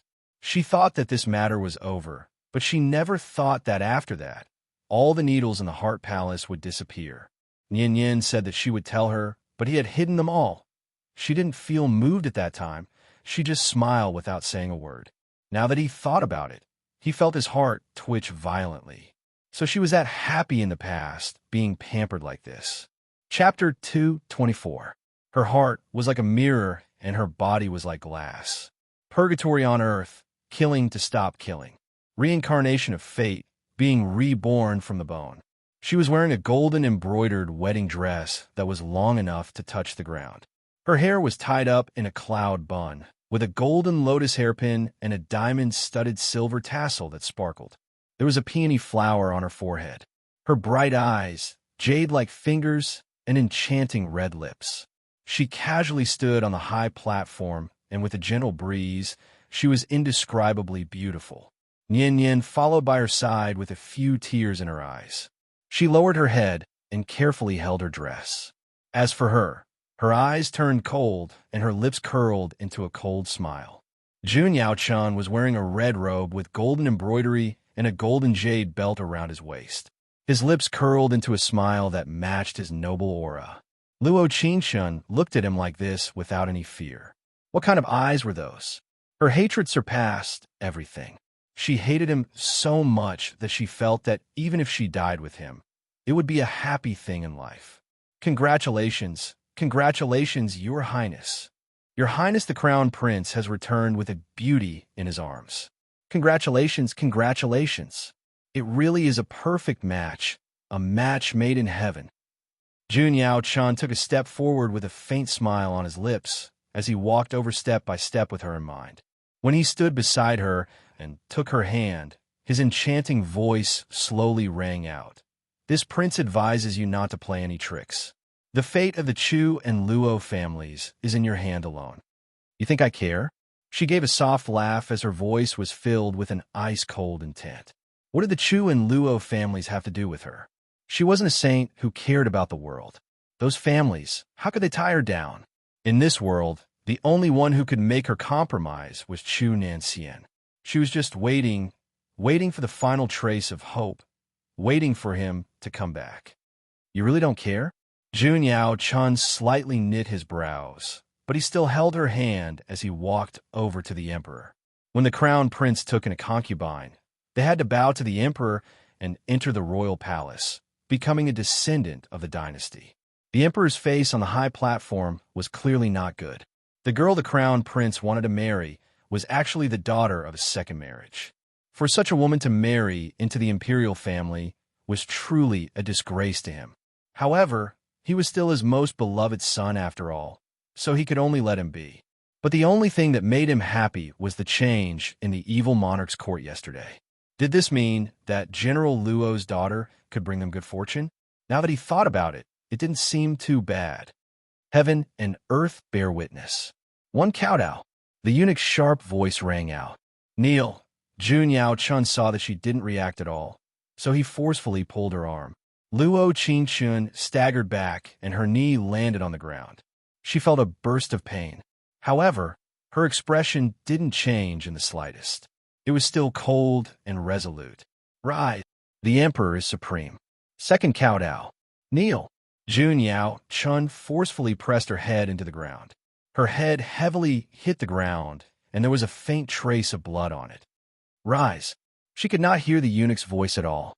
Instead, she gritted her teeth and said to the system, "System, do you have anything that could destroy planes?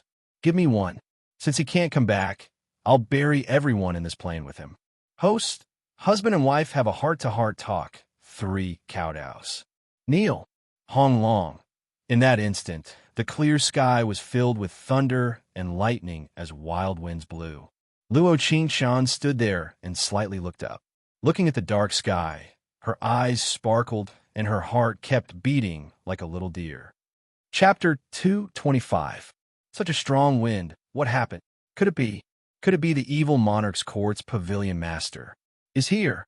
Why aren't we quickly kneeling? The cold wind blew, and everything was blown up.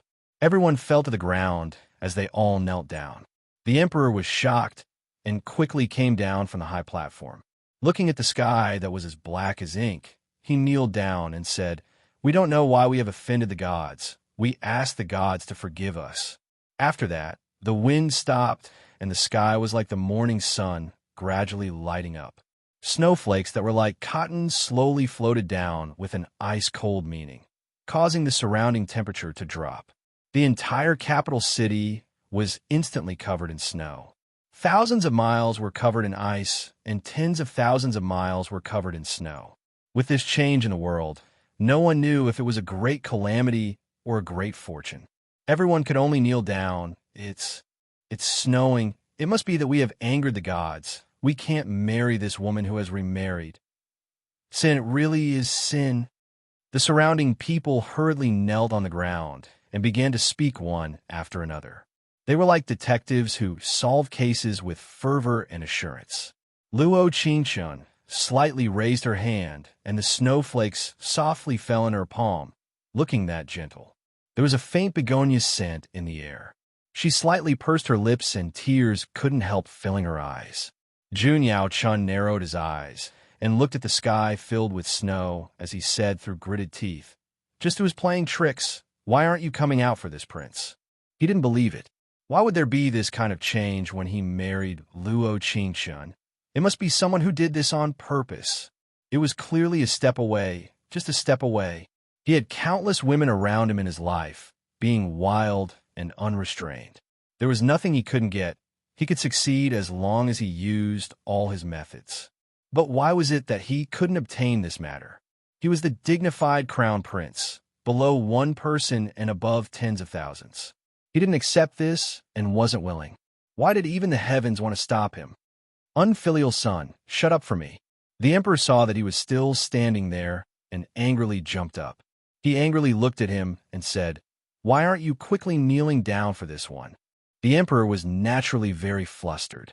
He naturally knew that there was only a single person in this world who had the ability to change the world. And that person was the person he respected and feared the most in his life. He gave him a stable throne and took away his 100,000 commander's talismans. Now that he had left the evil monarch's court and appeared here, why was that? A faint sense of uneasiness came from his heart, causing his kneeling body to tremble slightly. And his unfilial son was still resisting. "Imperial father, there must be something fishy about this. Wait for me." Whoosh! Before Jun Yao Chen's voice fell, there was a wisp of white smoke that wrapped around Luo Qingshan's waist and pulled her in. He reacted quickly and grabbed her hand tightly, but he didn't expect a strong force to hit his heart. He only felt a sweetness in his mouth and spat out a mouthful of blood onto the white snow. Luo Qingshan felt that her body was gently lifted up by a certain force and instantly fell under a pear tree not far away. There was a faint figure standing under the tree. That person was wearing a white robe and a crescent moon mask, as well as a faint smile on his lips. There was a faint begonia scent in the air. Taking a deep breath, one would be intoxicated by it. She softly bit her lip, and her fingers kept trembling. Chapter 226. You, just who are you? Jun Yao Chun pressed his chest and stood up with difficulty, glaring at the white-clothed youth not far away. He saw the white-clothed youth with his hands behind his back. just by casually standing there. He had a noble look to him. That figure that was as light as water attracted everyone's attention. As for him, in his red wedding robe, in the sky filled with snow, it made people feel incomparably inferior. "Your Highness, kneel." The eunuch on the side pulled at Jun Yao Chen's pants and spoke in a trembling voice. "This prince won't kneel." There was blood on the corner of his mouth. He gritted his teeth and pointed at the youth under the pear blossom tree in front of him. "What qualification do you have to make this prince bow? Evil monarch's court's pavilion master? Ha ha ha ha. So what, Luo Qingshun is this prince's princess? What qualification do you have to steal her?" His enchanting and ruthless eyes were bloodshot and filled with anger. He didn't know why his royal father was so afraid of the evil monarch's court. The kneeling ceremony year after year had already filled his heart with anger, but now this mysterious man was actually stealing his princess. No, he definitely couldn't let him succeed. Luo Qingshun was his princess. Her life and death were his. When the emperor heard this, he immediately said, "Lord Pavilion Master, please forgive me. This unfilial son is young and doesn't know anything. Please don't argue with him." Royal Father. Jun Yao Chen was clearly filled with rage. This was his first time feeling this powerless. The previous him had always been aloof, trampling on others and humiliating them. This was his first time feeling like he was being trampled on by others. This feeling, it really burned his bones. "I've never argued with a dead person." As soon as his voice fell, the youth jumped out and quickly arrived beside Jun Yao Chen. He took the turquoise snow moon fan from his waist, and in an instant, the fan turned into a sword. It quickly pierced into Jun Yao Chen's heart. He didn't hesitate at all. After all, the person in front of him was the only person he wanted to personally kill in this life. It wasn't because he was cruel to him. Rather, it was because this man had personally stolen the person he loved the most from his side. "You." Jun Yao Chen's eyes stared right at the white-clothed youth in front of him as his eyes filled with disbelief. He actually... The young man's cold eyes narrowed. His eyes shot out cold stars, flashing with a fine light. A hand with distinct joints slowly took off the crescent mask, and a face as white as snow came into view. At this moment, the hearts of everyone present trembled. No one would have thought that under the crescent moon mask would be such a familiar face. He revealed a faint smile as he looked at Jun Yao Chen, who only had a single breath left, and said, "I am the only person qualified to stand by her side in this world. There is no need to steal. She was mine to begin with." His words were dignified, exuding a lofty aspiration. He was like a god in the mortal world, looking down on the defeated. After that, Jun Yao Chen's eyes gradually became empty before they stopped moving. Everything happened so suddenly that no one present was able to react in time. Luo Qingshun looked at Jun Yao Chen lying in a pool of blood not far away. She took a deep breath and knit her brows. That man who was as evil as a ghost would never know that not everything in the name of love would be forgiven. Even if he died, she would never forgive him for everything he did. Chapter 227. Chu Nanxian's indifferent eyes left Jun Yao Chen, and he put away the snow moon fan in his hand. Turning around, he looked at her under the pear blossom tree. She was wearing a phoenix coronet, standing in the snow. Her lips were slightly pursed as tears came out of her eyes. A pair of clear as water eyes stared at him, not leaving for a second. The two looked at each other, and their eyes turned. His brows slightly twitched, and he walked through the snow, heading in her direction. The surroundings were covered in snow, and everyone had their heads down, not daring to take a single look. They were afraid that if they took another look, they would be like the crown prince lying in a pool of blood, easily losing their lives. Luo Qingshun held the hem of her dress like this as she watched Chu Nanxian walk towards her step by step, not daring to blink for a second. She was afraid that this would be a dream. If she blinked, nothing would exist anymore. But when those warm hands took her, Chu Nanxian's gentle as water voice sounded in her ears again, "Ching ching."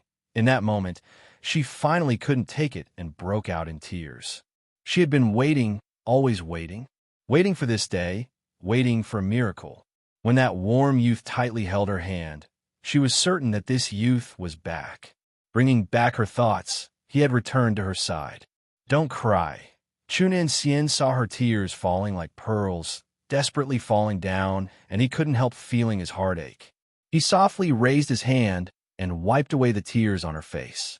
He said in a gentle voice, "Once you cry, I don't know what to do.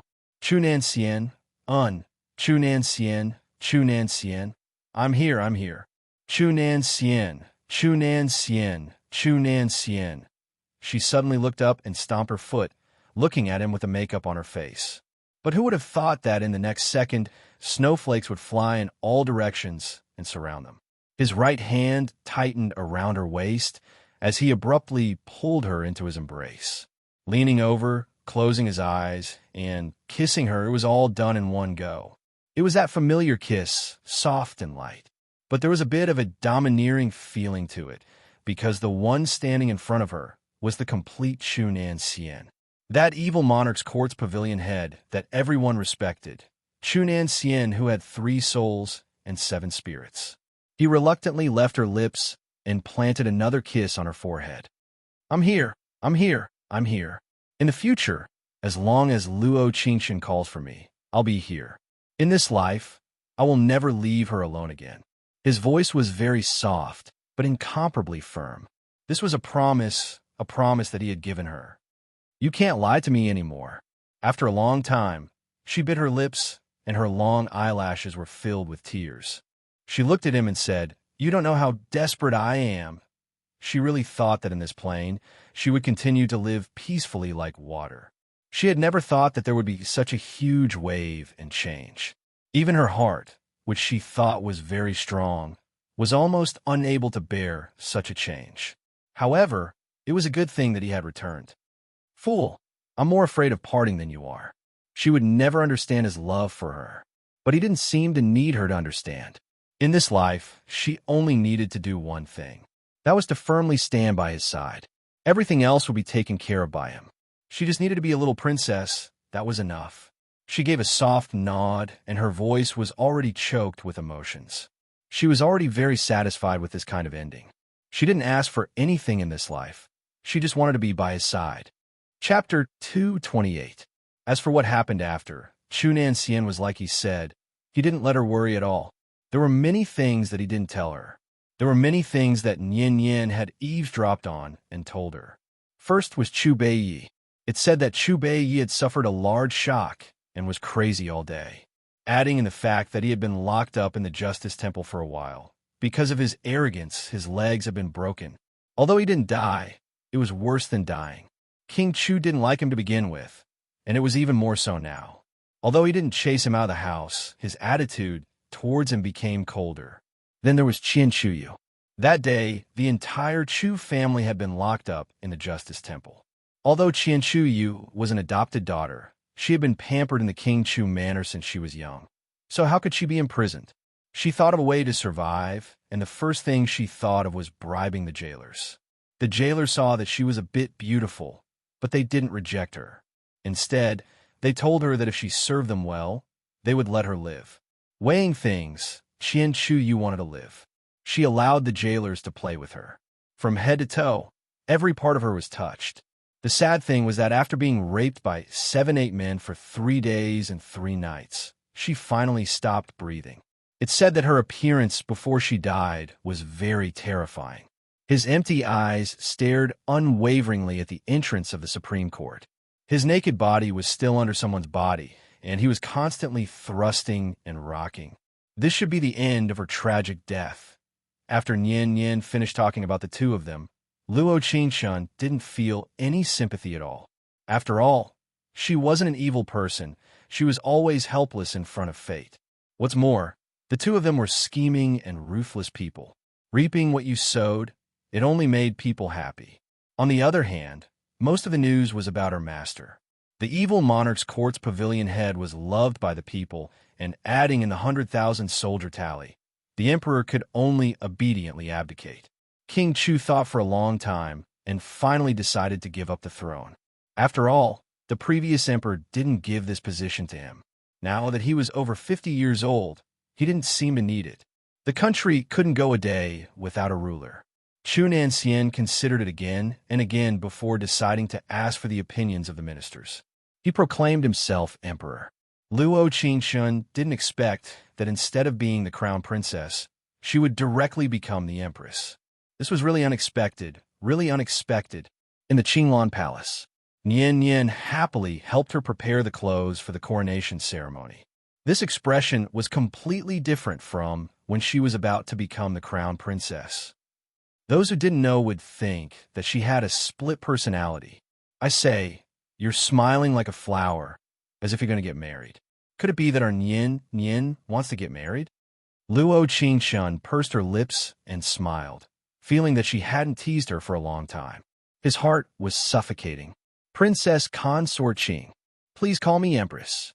Luo Qingshun pretended to be serious and sighed softly. AI. In the future, in this deep palace courtyard, there will be 3,000 beauties in the imperial harem. Nian Nian, our lives will soon be filled with schemes in the palace. Nian Nian blinked and blinked again.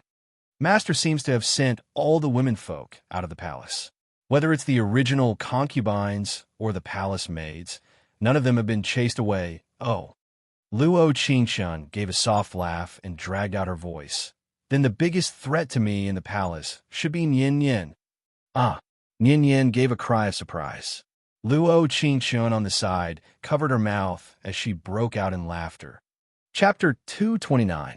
On the day of the coronation, snow fell and ice covered 10 miles.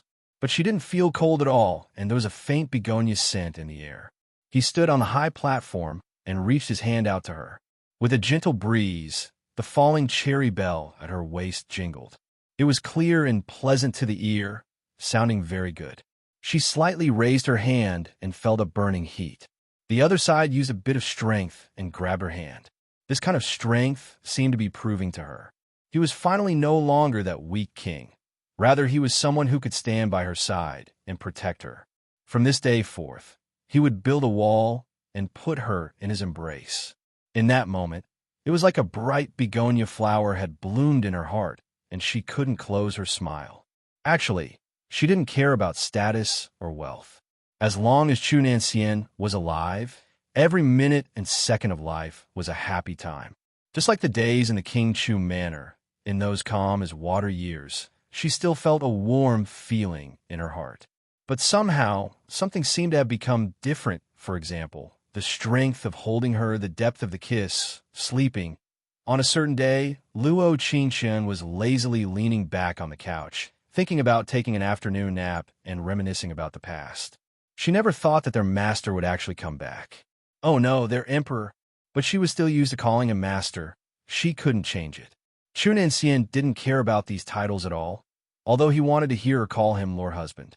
She narrowed her eyes and looked at the person walking over in front of her. There was a familiar aura coming from him as he slowly approached her. Ching, ching. A warm voice came and a cool finger slowly fell down on her cheek. The person who came gave a soft laugh and said in a pampering voice, "Why have you been so sleepy lately?" Hearing the word sleepy, Luo Qingshun couldn't help crying out in her heart. Every night was filled with music, gentle and lingering. She didn't sleep at night, so of course she was sleepy during the day. She was a normal person, all right? She wasn't the powerful, evil monarch's court's pavilion head, having climaxes 7 to 8 times a night. She thought, this is physical work, it's very hard, all right? In this moment, what she had to do was pretend to sleep, pretend to sleep, pretend to sleep. After that, Chu Nanxian picked her up by the waist. He was relaxed and contented, no longer as pale and drenched in sweat as before. Ching Ching, I think you've lost weight recently. You've become lighter. A certain someone thought to himself, I can't sleep well every night. I'm seriously lacking sleep. Can I get fat? It's all my fault. I've been busy with work recently, so I haven't been able to spend as much time with you. A certain someone thought to himself, out of the 24 hours a day, they spend at least 20 hours together. Is that still considered little? Ching Ching, I was wrong. I will accompany you every day. Someone's heart says, Sigma Psi, winky face. Nanny? In an instant, he gently placed her on the soft bed. His eyebrows moved slightly as he said softly, "I know you're not asleep, Master." In the next second, Luo Qingxun turned around and escaped from his embrace. She grabbed the quilt on the soft couch and wrapped it around her body. A pair of watery eyes flickered as she said, "I'm sleepy." Chu Nanxian looked at her with an aggrieved gaze as he said, "If you don't help me give birth to a little prince soon, how can we live in seclusion in the mountains and get rid of Nian Nian? We can live a peaceful and carefree life from now on." "What, prince?" Luo Qingxun cleared her throat and said, "Master, this is a big plan. We'll talk about it in the future." This kind of thing, she had to take it slow. She couldn't force it again and again. Her waist and back were very tired. "All right." As soon as his voice fell, his brows slightly moved and his lips curled into a deep smile. With the quilt wrapped around her, he instantly pressed her down. His hot lips instantly fell onto her pink lips, and he firmly kissed her. Chapter 230. The next day, she really couldn't get out of bed. But her body was a bit red, and she was covered in sweat from last night, so it wasn't good for her to run around. She had to take a bath first and find clothes with a higher collar to wear. Anyway, it was freezing cold, so she could also put on a fur cloak. "Empress, are you awake?" Ninian seemed to have heard some sounds and tentatively asked this. Luo Qingxun had an idea, as she thought. That's right. She still had Nian Nian. Kuku. She cleared her throat and said, "Nian Nian, help me pick some begonia flowers from the back garden and bring them to the Jillian pond. Don't let anyone else know." After saying this, she picked her clothes and stood up, walking towards the Jillian pond. The Jillian pond was very close to her palace. She could reach it after passing through a small stone path. She was rather lazy, so she rarely bathed here. But if she bathed in the palace today, perhaps her master would come before she finished bathing. Thinking of this, she felt very angry. The mission panel said he was a weak king. Why did it change so quickly? She lazily narrowed her eyes. The water in the Jillian pond wasn't hot or cold. It was just right. Closing her eyes, she felt very comfortable. There were footsteps that came from not far away. It wasn't light or heavy, but it was a bit familiar. Nian Nian, just sprinkle a bit and give me the fruit wine on the table. She closed her eyes and spoke in a soft voice. In this pool of white smoke, there was an ambiguous atmosphere that slowly filled the air. "I didn't know that Qing Qing liked fruit wine." A gentle voice rang out, making Luo Qingxun instantly open her eyes. The first reaction in her mind was, "Nian, Nian, this is traitor, traitor." Chu Nanxian picked up a cup of wine from the table and drank it all. There was a faint smile on his lips as he looked at her with sparkling eyes and said, "Not bad. Master, why are you here?" The Western City King Manor's region master saw Nian Nian at the banquet last time and seemed to like her very much. "He came with me to the palace after court." Chu Nanxian walked over step by step, and his eyes burned as he said, "Nian Nian seemed to like him, so she had me send these begonia flowers for her. Nian Nian is indeed a traitor. That's good too. No one can disturb me and Qingxing anymore." After he finished speaking, he jumped into the lotus pond and abruptly picked her up. Water splashed everywhere, and begonia petals fell like the wind. Luo Qingxun felt her heart skip a beat, and her cheeks blushed. Mandarin ducks playing in the water, skin to skin. Although she didn't know how many times she had done it, she was still very shy. After that, Chu Nanxian leaned over and softly kissed her. His familiar scent and gentle voice invaded her heart inch by inch, breaking down all her defenses. She gently closed her eyes and felt the aura he gave her. Her body didn't feel tired at all. Instead, it felt light and joyful.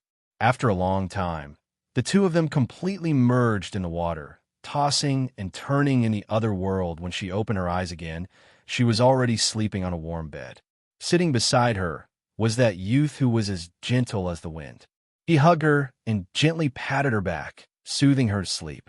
That was what he did for many, many years to come. As long as she was by his side, she could close her eyes peacefully and didn't need to worry about anything. After several years, her body became more and more lethargic. She would sleep for several days at a time.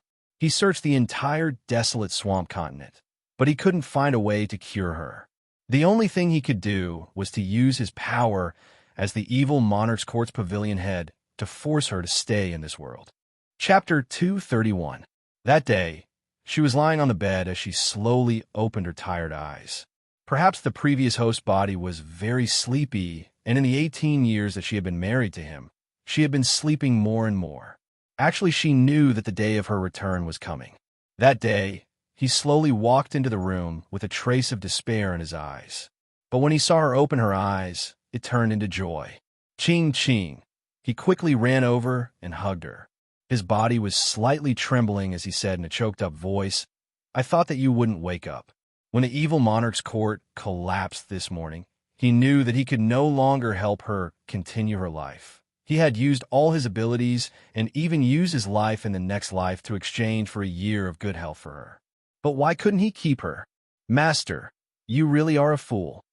Luo Qingchun buried her little head into his chest and said, "I haven't properly said goodbye to you yet. How could I not wake up?" What should he say so that this fool wouldn't be so sad, so that he could live on well? Really, it was too cruel. "Then don't say goodbye to me, all right? I don't want to say goodbye to you." His gentle voice had a trace of an old man's choked-up voice as it trembled. Luo Qingchun heard this and sniffled. Her eyes turned slightly red as she pursed her lips and said, "Parting is for a better reunion. I don't want to." He tightly hugged her, and a crystal-clear tear fell on her palm, rippling out. Luo Qingchun gently raised her hand and touched his ear. She slightly blinked and looked at the familiar mark as she said, "Actually, I am a fairy from the heavens. I came down to see you." I don't want to. Her gentle voice sounded in his ears. It was so pleasant to hear, so mesmerizing. But at this moment, he couldn't listen to a single word. "After being in this world for so long, my parents are missing me. It's time to go back." The space between her eyebrows became extremely gentle. Her pair of clear eyes looked into his eyes affectionately. She had made up a reason for him to live well in a world without her. In the first half of his life, he had been too tired. It was a good thing that she was with him in the later years. There was finally light and dreams in his life. And now, she was leaving him behind. Really? After a while, his gentle as water voice sounded. It was like he believed her words and believed the reason for coming down. "It's true," Luo Qingchun said with a spoiled smile. "As the evil monarch's court's pavilion head, how could I not believe in a place like the heavenly palace? I believe you. He desperately nodded his head and hugged her tightly with all his strength. After a while, she softly replied.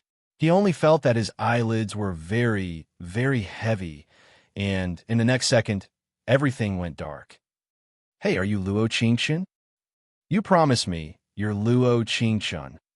Hey, After she died, he buried her in the royal tombs. On the 7th day of her death, he entered the royal tombs alone. He closed the mechanism he had personally set up forever. This was a switch that only allowed people to enter and not leave. Since then, he had never come out again, forming ties of the same heart, although this life was short.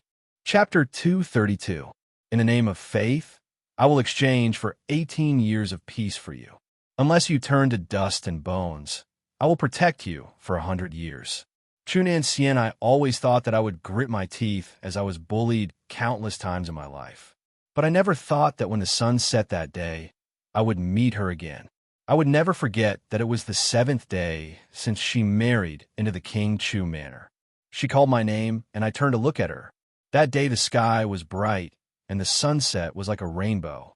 She stood against the light and revealed a sweet smile to me. In that moment, it was like I saw a faint light that shined into my heart. Although, there was always a faint sense of loss in my heart.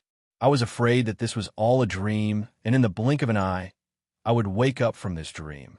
Especially when the maids came to find her, I would always feel lost. Until she seriously made a cup of tea for me. She put in my favorite begonia flowers and my favorite honey. There was no poison. There was no poison. There was no poison. She didn't know that the sweetness of that cup of tea had sweetened me for an entire lifetime. No matter what she did after that, she was always dazzling.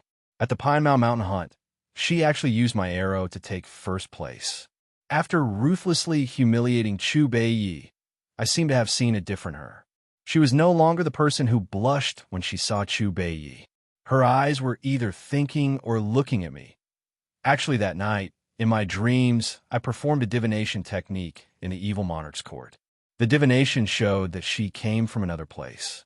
She was her, and she wasn't her. I was very clear that my seventh princess consort, at least in this life, would only have me in her eyes. This kind of result really made me flattered. Since then, I carefully protected everything between me and her. Every little thing, no matter what it was, made me treasure it. But there were times when I hated myself for not saving her sooner. At the Bright Moon Mountain Villa, Chu Bei locked her in a secret room.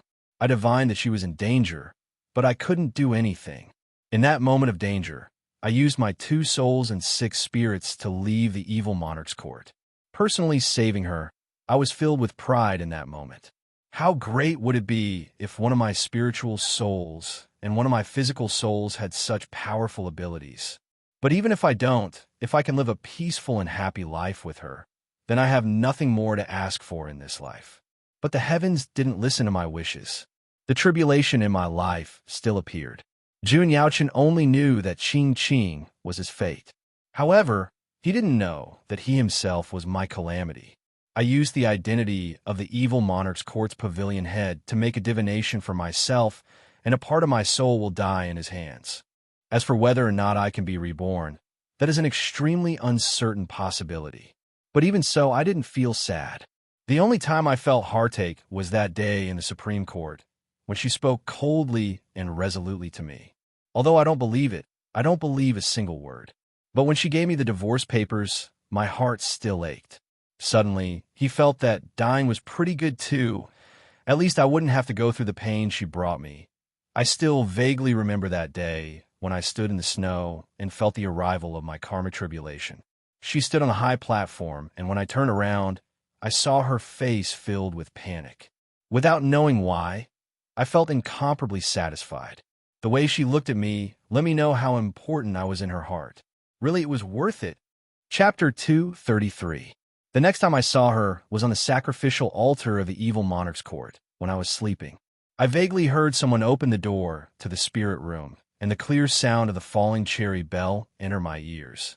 In that moment, I felt that if I still had a heart, it would be fiercely beating. It was a pity that I didn't. I didn't have a soul. I didn't have a physical body to support me. I was just a ghost. I couldn't even make a sound. I had clearly told Shu Gu not to let her come. But why did she still come? Looking at her resolute expression, I suddenly felt my heart ache. I had actually cruelly abandoned her. But even after going too far, she still wanted to use the blood sacrifice technique to save me. I saw with my own eyes that the power in the blood pool was sucking the blood out of her body inch by inch. Water droplets appeared around her, and they were all memories of me and her. Sweet memories. There wasn't a single scene of abuse. We trusted each other. There was no love rival, no hatred. It was as calm as water, but it warmed my heart. After a while, she finally couldn't hold on any longer and fell into the pool of blood. The red spider lily petals fell on her body one by one, and in the next second, she disappeared without a trace. I didn't know where she went. I only knew that I had to live on. I had to find her. Wait for me. You have to wait for me. The next time he saw her, it was in the middle of a lively banquet. She was wearing a phoenix coronet as she stood in front of me. In an instant, I raised my right hand and brought her to my side. God knows how much I wanted to take her into my embrace, but I wanted to kill someone even more. Sword Chi and blade fell. I didn't hesitate at all and killed this man who was like a ghost in front of me. If it wasn't for him, we wouldn't have had to go through this life and death separation. Later on, we would only have had happiness. I liked being with her every day, taking her with me wherever I went. I liked eating lunch and looking at the snow outside the window while holding her before falling asleep together. I liked eating dinner and looking at the stars in the sky before falling asleep together. She liked sleeping very much. I always thought that she was just lazy, but I never thought that this was a sign that her life would be taken away. If I knew earlier, would the ending have been different?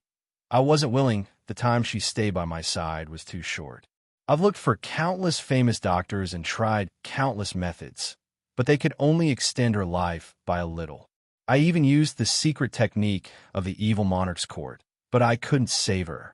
Until the evil monarch's court couldn't take my endless demands and collapse.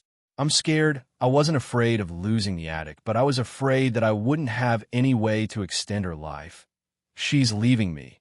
In the last moment of her life, I held her, feeling her slow breathing and heartbeat, feeling her soft whispers in my ear, until she finally uttered a sound and fell asleep in my arms. That night, she never woke up again. I know she wants me to live, but I really can't do it. I can't live in the world without her, because I need her so much, like her so much. Let me be willful for once and leave with her. The Imperial Mausoleum is too big. I'm afraid that without me by her side, she'll be lonely and scared. As for me, I am still the knight that she first met. I will follow behind her and protect her forever. Chapter 234. The cute, intelligent, invincible, and elegant system is finally meeting everyone again. The main thing is that this world's system lost its function too early. After all, the host's 100% affection was already obtained. QQ. This system couldn't even communicate with the handsome Lord Pavilion Master. You can communicate now. You really are a warm man. This system was almost angered to tears by this cold male lead. Rub my head. All right. Asterisk carrot. Carrot asterisk. Now, let's enter the main topic. The guest we've invited today is the Weak King, world's male lead Chu Nan Xian. 10 questions and 10 answers. It's about to begin. Please listen to the question. First question. Do you like the one soul and one spirit king more, or the two soul and six spirit Lord Pavilion Master more? I like whatever she likes. The system covered its chest in pain. As expected, whether it was the cold male lead or the gentle male lead, they wouldn't forget one thing. That was loose. Dog. Grain. The system gradually calmed down before asking its second question. Second question. As a weak king, why do you always show off your love without any scruples? Aren't you afraid of the single dogs fighting back? For example, system.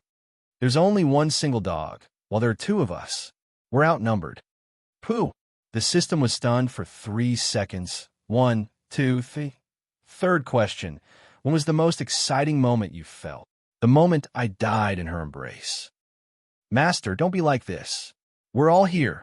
Can you be a bit gentler with your dog food? I know you pamper her. The system knows. Then how about you add a few more words? All right. Asterisk carrot, carrot asterisk. Using an eternal life to rush to the moment I died in her embrace. All right, there's no need. The system won't listen. Let's enter the next question. All right. Fourth question. Who do you hate the most in this world? Chu Beiyi. Why, isn't it Junyao Chun? Because Chu Beiyi princess hugged her. I was very unhappy. Asterisk. Asterisk. All right. The system can feel an aura of sadness. Jun Yao Chun is also annoying. Asterisk. Asterisk. Fifth question. Will you get tired of living an ordinary life with her? Can I show off my love? No. Answer from the bottom of your heart. Perhaps I was born to like this kind of life, living each day peacefully like water, never getting bored, never getting tired of it. Sixth question. What kind of person do you think she is? Her.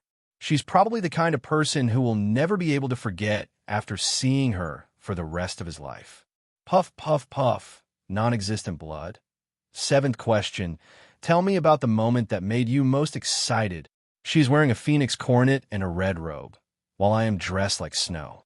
But at that moment, I finally had the ability to stand in front of her and protect her. We were so compatible. So touching. The system also felt that you were very handsome at that time. The system has good foresight. Eighth question. Why did you marry 6 concubines before this? Disloyal. The system was trying to stir up trouble. Because I'm a weakling. I have no choice and no right to resist. After all, if I don't meet her again, it doesn't matter who my concubine is. Sorry, The system shouldn't have let the little fairies eat dog food together. The system was wrong. And it's good that you know. Ninth question. What did you think the first time you kissed her? When can I kiss her a second time? 10th question. What is the thing you want to do the most with her? Sleep with her. You have to have an artistic conception. You have to be reserved. Allow me 3,000 strokes of ink to draw her peerless beauty. The system is very satisfied. The system announces, the weak king, world's male lead Chu Nansien has come to an end. Chapter 235. Broken system, come out for me. When Luo Qingshun returned to the chaos space, she was filled with rage. What is the host looking for the system for? The mechanical voice without any warmth rang out, making her heart even angrier. Speak. As a system, you can't even control the development of the world. Aren't you embarrassed? The system has already told the host that the missions would only become harder and harder. The host didn't care at all. The host is too much. She ignored it and blamed the system in the end. How could I have known that it would be this tragic? My little heart. The host can choose to watch what happened in the world after you died. Yes/no. No. She almost blurted out this word. She understood Chu Nansien too well. What kind of person was he? If it wasn't for her, how could he continue living? They had experienced too many joys and sorrows in this world, the fickleness of human emotions. But in the end, they had only been together for 18 years. Although it was short, every second was treasured, so she had no regrets in this life. But in the end, she was a bit unwilling. The host has 24 hours to rest. Is that so? Can I sleep for a bit? Yes. All right. I need a bed. This chaos space is just too limited. There's only a mirror every time I stand here. I really can't bear to look at it. Requires 100 exchange points. Damn. Exchange. In order to reward myself, I'm planning to exchange for something each time, creating a chaos space that belongs to this treasure. Ding, 100 exchange points has been taken. Successfully exchanged for a pink princess bed. Instantly, a large bed appeared in front of Luo Qingchen. It was pink with lace, giving off the style of a princess, as well as having a faint fragrance. She gave a yawn and fell asleep. Finally, she could have a good sleep in this quiet world. When she opened her eyes, she heard the system's voice in her ear assigning missions. It really was this broken system that didn't have any human emotions at all. The following is a summary of the mission. Host, please properly look over it. Name, Luo Qingchen World, the Weak King's 7th Princess Consort. Mission completion rate, 100% exchange experience points, 3,900, 2,000 deducted from this plane, 3,000 reward for mission completion. Reward, telekinesis, one-time use. Item, beauty pill, a pill that prevents one's face from aging. Limited to one size. Dimensional pocket expansion pack. Host, the 6th mission panel is below. Experience, appearance, physical strength, charm, figure. Other than experience, all other values are only for this mission and have nothing to do with other missions. What the hell? Why is his charm so low? Why? She's obviously good-looking and has a good figure. Why? In the next second, the image in the bronze mirror changed. Mission rating B completed.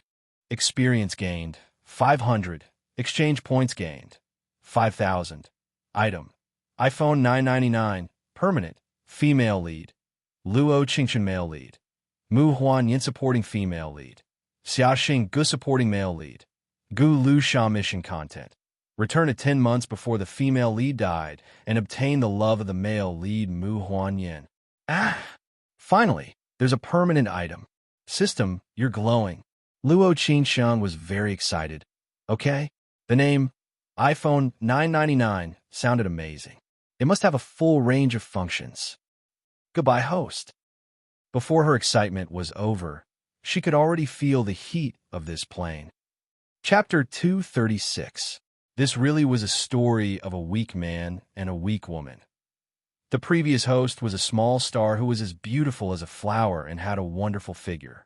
She was the school flower of the Central Film Academy.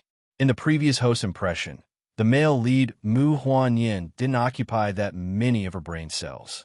The only time was when a program group wanted to make a first-class star look even bigger. They specially asked their agent for 2 small stars to form a couple to show off their brilliance. However, the previous host and the male lead had both rejected them. If you thought that their path to stardom was incomparably smooth, then you were wrong. Since then, without knowing why, the previous host had all kinds of bad luck. Either the script was too lousy, or the character was changed at the last minute, or the scene exploded while filming. In short, it was tragic, tragic, tragic. Her favorite supporting male lead, Gulu Shah, had already become a candidate for the film Emperor, and she was still a small star. The previous host and the supporting female lead Xia Xinggu were classmates. They had been good friends in university and were close friends. But Xia Xingji's appearance couldn't compare to the previous hosts, and her school life couldn't compare to the previous hosts. She clearly liked Gulu Shah, but she could only watch him and the previous host being lovey-dovey. Since then, she hated the previous host with a heart filled with hatred. Xia Xinggu was the young miss of one of S-City's 4 great families. After graduating, she relied on her family's connections to smoothly walk the path of acting, but she didn't forget to find people to target the previous host. After all, society wasn't a school where one could leisurely release their light. Society was realistic in the end. The previous host was an orphan and had no one to rely on. She had earned her own money to go to school, so she could be considered a very hard-working person. She was as beautiful as a flower and had a good character, so naturally she attracted Gulu Shah's favor. However, after entering the entertainment industry, the two of them were more than 10,000 miles apart. In just a single year, Gulu Shah was nominated for Best Male Lead, and the previous host was only a scum. With such a large difference, their love was like walking on thin ice. Finally, Gulu Shah was tempted by Xia Xinggu again and again, finally sleeping in the same bed as her. After that, Xia Xinggu had to act as a couple with Gulu Shah in all the movies and TV shows. In the eyes of the fans, they were the best couple. Seeing all this, the original owner could only grit his teeth and blame himself for being blind. He didn't recognize the so-called love and friendship, but familial love and accidental accident allowed the original owner to know her background. So she was the young miss of one of S-City's 4 great families. The previous host and Xia Xinggu had been accidentally picked up by someone. Just as the original owner was investigating her background and preparing to go back and acknowledge her relatives. When Xia Xinggu found this matter, she found a criminal on the streets and made a move against the previous host. In the end, the original owner of the body died under a flurry of knives and sticks. She fell into a pool of blood and breathed her last, ending her short and tragic life. As for Xia Xinggu, her life went smoothly from now on, singing loudly. From Best Actress to Best Actress at Cannes, completely relying on the superb acting skills of the veteran actors in the movie, as well as the scandal with Gulu Shah, she successfully reached the top. As for her acting skills, the world called it facial paralysis plus unable to cry. After accepting all the memories of the previous owner, Luo Qingchen only had one thing to say. That was Chapter 237. The temperature was 38 degrees Celsius, and the sky was clear. It was so hot that an egg could be cooked if it was hit on the floor. This was a court drama. It was about a little girl entering the harem with the heart of the Virgin Mary, encountering all kinds of evil. But when she was about to die, there would be supporting male lead 1, supporting male lead 2, supporting male lead 3, and supporting male lead 4. Today, they were filming a scene with a lot of people. It was about the villainous female supporting lead who was finally exposed by the White Lotus female lead. Then, a group of servant girls from the female supporting lead's palace all knelt down and begged for mercy.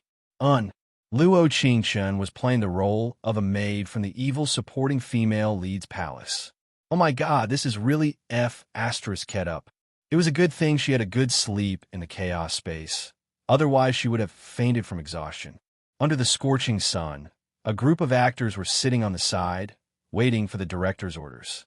She raised her eyes slightly and looked around. Finally, her gaze landed on a handsome and delicate young man. If the previous host's memories weren't wrong, he was the legendary male lead Mu Huanyin. He was playing the role of a traitor soldier? Luo Qingshun didn't understand this male lead. After all, he didn't appear much in the previous host's memories. You are too white. Quickly put some dirt on your face and put some black spots on it. Quickly. The director's eyes fell onto Mu Huanyin. Although his eyes lit up, he didn't say anything else. He just turned over, and his eyes fell onto Luo Qingshun's face as he said, "You too are too white. Makeup artist, use some dark powder to cover her up. Don't overshadow the main lead." Yes, all right, director. After saying this, the makeup artist came to Mu Huanyin's side and rudely wiped his face. "Don't touch me." A cool and pleasant voice rang out. It wasn't soft or heavy, but it was just right, attracting everyone's attention. Luo Qingshun was stunned. She looked at the dazzling Mu Huanyin in the crowd, and her lips curled slightly as she muttered, quite proud.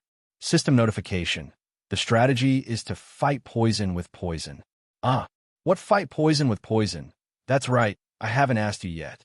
The male lead's affection for the previous host is 0, -10%. WTF? Why is it negative? Logically speaking, didn't the original host not know the male lead? The male lead is -10% to everyone. He's a combination of arrogance and domineering. I'm a little dizzy. Can you hold me up? No, fine. Fighting poison with poison. Let's see who's more arrogant. Come. The willful little princess is here. You, what's going on? Are you trying to cause trouble?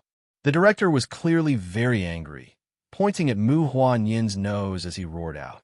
He snorted coldly and walked out of the set without saying a word. What was left behind was a stunned crowd of onlookers. Where did this dog come from? In the future, don't call this kind of person over as an extra. Does he think he's an award-winning actor? You dare to give me that look? You really have sh*t in your head. The director picked up the loudspeaker and shouted. He wanted to use the loudspeaker to let Mu Huanyin, who was no longer on set, hear it. This director, he really looked down on people. His words were really hard to hear. Before Luo Qingshun could react, the makeup artist had already come to her side. She took the dark powder and prepared to rub it all over her face. After that, she used her hand to block it, and her eyes lit up as she said, "Don't touch me." Her voice was very loud, and a certain person who had just walked out of the set could clearly hear it. But on the set, the crowd of onlookers all took in a cold breath.